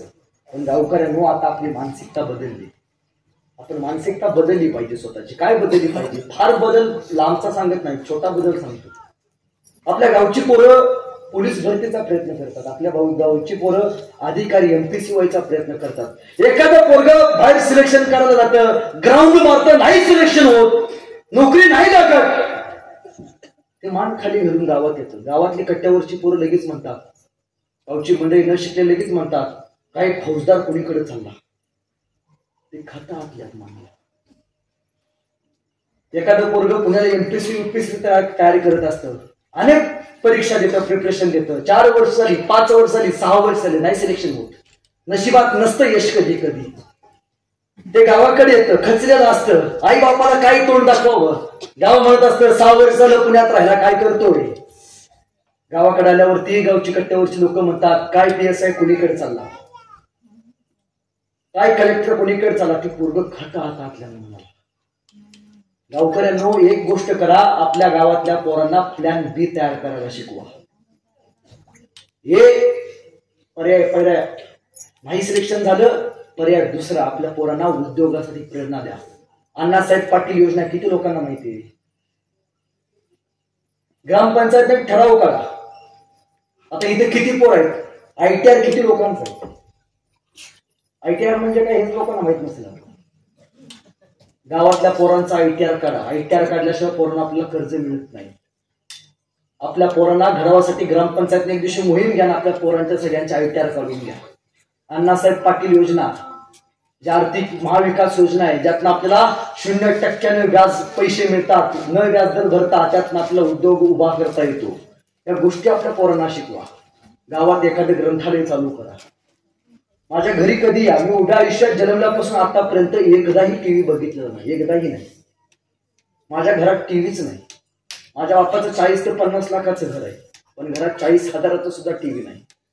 माझ्या बापानं 40,000चा टीव्ही बसवला नाही, पण माझ्या बापानं माझ्या घरात 40,000ची शिवरायांची, संभाजी महाराजांची पुस्तकं मात्र जरूर आणून ठेवली. फार छोट्या छोट्या गोष्टी. संक्रांतीला आपण एकमेकाला वाण देतो, देता का तुमच्याकडे? काय देतो वाण? एक ग्लास पाटील, बोचा डबा, पटतंय? एक महाराजांचे पुस्तक द्या, एक महाराजांचे पुस्तक. एका मायमौलीला समोरच्या भेट द्या. ती मायमौली आपल्या लेखाला पुस्तक वाचून दाखवेल. संध्याकाळी 7:30 ते 9 वाजेपर्यंत टीव्ही पुढे बसायचं बंद करा. त्या पश्चिम महाराष्ट्रातनं गेल्या 7 वर्षात फक्त 70 अधिकारी दिले, फक्त 70. आणि युपी मधनं फक्त एका गावानं 80 अधिकारी दिले. किती? 80. आणि आपण किती? पश्चिम महाराष्ट्रातनं फक्त 70 अधिकारी झाले. आपण आपल्या पोरांना कुठेतरी गुंतवत ठेवले. आपल्या पोरांना आपल्या इतिहासाची जाणीव करून द्या, तरच या मातीत तानाजी बाजी यशाची खल्ल्याशिवाय होणार. याच महाराजांचं 3 एप्रिलला निधन झालं. एक कविमित्र एके ठिकाणी म्हणतो, रक्त सुद्धा रडलं होतं माझा राजा गेल्यावर. रक्त सुद्धा रडलं होतं माझा राजा गेल्यावर.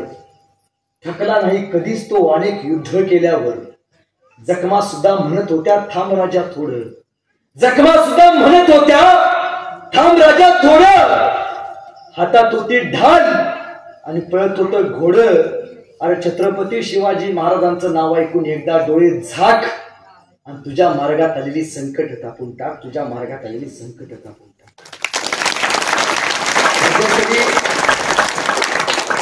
मालवणला महाराजांचा पुतळा पडला, तुम्हाला माहितीये?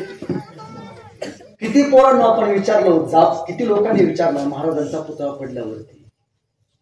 ज्या बापाने तुम्हाला आम्हाला अभिमानानं जगायचं शिकवलं त्या बापाचा पुतळा पडला. किती लोकांनी विचारलं? नाही विचारत आपण. मी नेहमी सांगतो की त्या पुतळा बांधणाऱ्या शिल्पकाराला फक्त एकदा आयुष्यात हिरोजी इंदरकरांची पायरी जरी दाखवली असती तर त्याला कळालं असते की आयुष्यात कुठल्याच गोष्टी टक्केवारीत नाही, तो काही गोष्टीसाठी इमान द्यावं लागतं. गावात इंजिनियर तयार करू नका, गावात समाजासाठी झटणारे इंजिनियर तयार करा. पोरांनो, राजकारणात जरूर जा. तुमच्या गावचा रस्ता मी मंजूर करू शकत नाही, तुमच्या गावचा रस्ता चांगला राजकारणीच निर्माण करू शकतो. आपली पोरं राजकारणात जरूर पाठवा, पण जाताना देशाचा विकास डोळ्यात समोर घेऊन आपण राजकारणात गेलो पाहिजे. या गोष्टीची जाणीव तुमच्या माझ्या मनामध्ये असली पाहिजे. महाराजांचे गडकिल्ले उभे आहेत, हे गडकिल्ले महाराजांची स्मारक आहेत. हे स्मारक आपण बघितले पाहिजेत. आयुष्यात कधीतरी खचल्यागत वाटलं ना, गाडी काढायची, महाराजांच्या रायगडावरती जाऊन फक्त 10 मिनिटं बसायची आणि महाराजांच्या फक्त मूर्तीकडे बघायचं आणि मनात फक्त एकच वाक्य आठवायचं, निश्चयाचा महामेरू भौत जनांसी अखंड स्थितीचा निर्धारू श्रीमंत योगी. अखंड स्थितीचा निर्धारू श्रीमंत योगी. हा बाप तुमच्या माझ्या मनात असला पाहिजे. त्याग काय असतो? आज आपल्या गावामध्ये 1ली 2रीची शाळा असेल, बालवाडीची शाळा असेल, गावकऱ्यांना एक मिटिंग घ्या, गावातल्या शिक्षकाला सांगा की थोडं शिक्षणामध्ये सुद्धा बदल कर बाबा. म्हणजे आमच्या वेळी कमाचा शिकवला जायचा, तुमच्या वेळी काय शिकवलं जायचं आजोबा? कमाचा शिकवला जायचा. भरजेचा तुम्हाला ते शिकवले, आम्हाला ते शिकवले. मिटिंगला गेल्यावरती शिक्षकाला सांगा की बाबा कमाचा शिकू नको, कर्मवीर भाऊराव पाटलांचा शिकव. भरजेचा शिकू नको, भगतसिंगाचा शिकव. शामरुकाचा शिकू नको, छत्रपती शिवाजी महाराजांचा शिकव. आपण आपल्या पोरांना काटकोन त्रिकोण शिकवला, पण जगण्यातला दृष्टिकोन मात्र आपण शिकवला नाही. आणि बाप लेकांनो, पोरांना आयुष्यात कमी लेखू नका. आपली आई म्हणते, बाप म्हणतो काय केलंय त्या पोरानं माझ्यासाठी. मुलगा आहे या अस्तित्वाचा बापानं स्वीकार केला पाहिजे. माझा पोरगा अमुकच व्हावा, माझा पोरगा इंजिनियरच व्हावा, माझा पोरगा डॉक्टरच व्हावा या अपेक्षित राहू नका. मुलगा पैसे कमवण्याची मशीन नाही, ही गोष्ट समजून घ्या. ते पोरग त्याचं अस्तित्व घेऊन जन्माला आलं या मातीमध्ये. पोरांच्या पाठीमागं बाप म्हणून लढायला उभं राहायला शिका. आणि सेवा नावाची गोष्ट या मातीमध्ये घडली. ती सेवा आपण मानली पाहिजे. या रायगडावरती हिरोजी इंदरकरांच्या पायरीचं ज्यावेळी आपण दर्शन घेतो, कधी प्रश्न पडलाय का हो, काय मागितलं मागून मागून काय मागितलं? फक्त पायरीवरती नाव कोरायची अनुमती. का एवढा मोठा रायगड बांधला? विचारला महाराजांनी काय पाहिजे, काय नको, पैसा नाणं काही नको, फक्त पायरीवरती नाव कोरायची फक्त अनुमती द्या. आजही सेवेचे ठाई तत्पर हिरोजी इंदुरकर बघायला मिळतो. का महाराज जेव्हा जेव्हा तुम्ही याल तेव्हा तुमच्या पायाचे ठसे माझ्या पायरीवरती माझ्या नावावरती सतत अभिषेक करत राहील. आठवा, ज्यावेळी महाराजांचं निधन झालं असेल, उद्या आयुष्यात रायगड फक्त 2दा भरला होता. पहिल्यांदा महाराजांचा राज्याभिषेक आले, दुसऱ्यांदा महाराजांची दक्षिण मोहीम जिंकून आल्यावेळी, आणि तिसऱ्या वेळी माणसांच्या डोळ्यातल्या अश्रूंनी भरला होता. वारा स्तब्ध झाला होता, पक्ष्यांचा आवाज बंद झाला होता, आणि महाराजांचं पार्थिव सदरेतनं मेघडंबरीतनं बाहेर आणण्यात आलं. नगारखान्याच्या बाहेर पार्थिव आणलं. महाराजांचं पार्थिव जगदीश्वराच्या मंदिरापाशी आणलं. त्या जगदीश्वराच्या मंदिराला पायरे, सेवेचे ठाई तत्पर हिरोजी इंदलकर. विचार करा, त्या खांदेकरांचा एक तरी पाय त्या पायरीवरती पडला असेल का नाही? जाताना सुद्धा राजा मावळ्याच्या अंगावरती सावली करून गेला. जगात एकमेव राजा छत्रपती शिवाजी महाराज समाधीचा शेजारी आपल्या मावळ्याची पराक्रमाची गाथा त्यानं कोरून ठेवली. ही गाथा, ही पराक्रमाची, शौर्याची गाथा, याच गाथेतून येणारी पिढी घडणार आहे. आणि ती घडवा अशा आशावाद व्यक्त करतो. हर हर महादेव आवाज सुटला, हर हर महादेव आवाज सुटला, मुघलांच्या कपाळी घाम फुटला, मराठ्यांच्या झळकल्या चमकत्या तलवारी, मुघल पळती माघारी. महाराज, अजून तुम्ही 10 वर्ष जगला असता तर मुघलांनी सुद्धा कपाळावरती भगवाच लावला असता. मुघलांनी सुद्धा कपाळावरती भगवाच लावला असता. भगवा व म्हणजे भयरहित, ग म्हणजे गर्वरहित, वा म्हणजे वासना रहित, या 3 शब्दांचा अर्थ म्हणजे भगवा. हा भगवा प्रभू श्रीरामांचा, हा भगवा माझ्या वारकऱ्यांचा, हा भगवा माझ्या धारकऱ्यांचा, हा भगवा निष्ठेचा, त्यागाचा, छत्रपती संभाजी महाराजांच्या बलिदानाचा भगवा तुमचा. भगवा तुमच्या माझ्या हातात महाराजांनी दिलाय. तो भगवा असाच फडकत राहावा यासाठी आपण प्रयत्न करा. मराठे जेव्हा जेव्हा तलवार करतात, जिस दिन मराठों ने तलवार हाथ में लिए उस दिन भगवा डौला है. जिस दिन मराठों ने तलवार उठाई है उस दिन इस हिंदुस्तान का भगवा डौला है. याद रखना एक दिन ऐसा आएगा, कब्र में लेटा औरंगजेब भी हर हर महादेव बोलेगा. त्यासाठी तुम्हाला आम्हाला भावी यासाठी आपण सर्वजण आमंत्रित केला. काही चुकलं असेल, व्याख्यान 1 तासाचं असतं, कीर्तन 2 तास असतं, प्रवचन 3 तास असतं, गोंधळ रात्रभर असतो. माझ्या वाणीचा गोंधळ होणार नाही याची दक्षता घेतो. आणि वेळात वेळ काढून तुम्ही मला पाहायला आलात, ऐकायला आलात, त्याबद्दल सर्व गावकऱ्यांचे आभार व्यक्त करतो. आपलं काही चुकलं असेल तर मुलगा यांना आपल्याला माफ करावे अशा आशावाद व्यक्त करतो. थांबतो.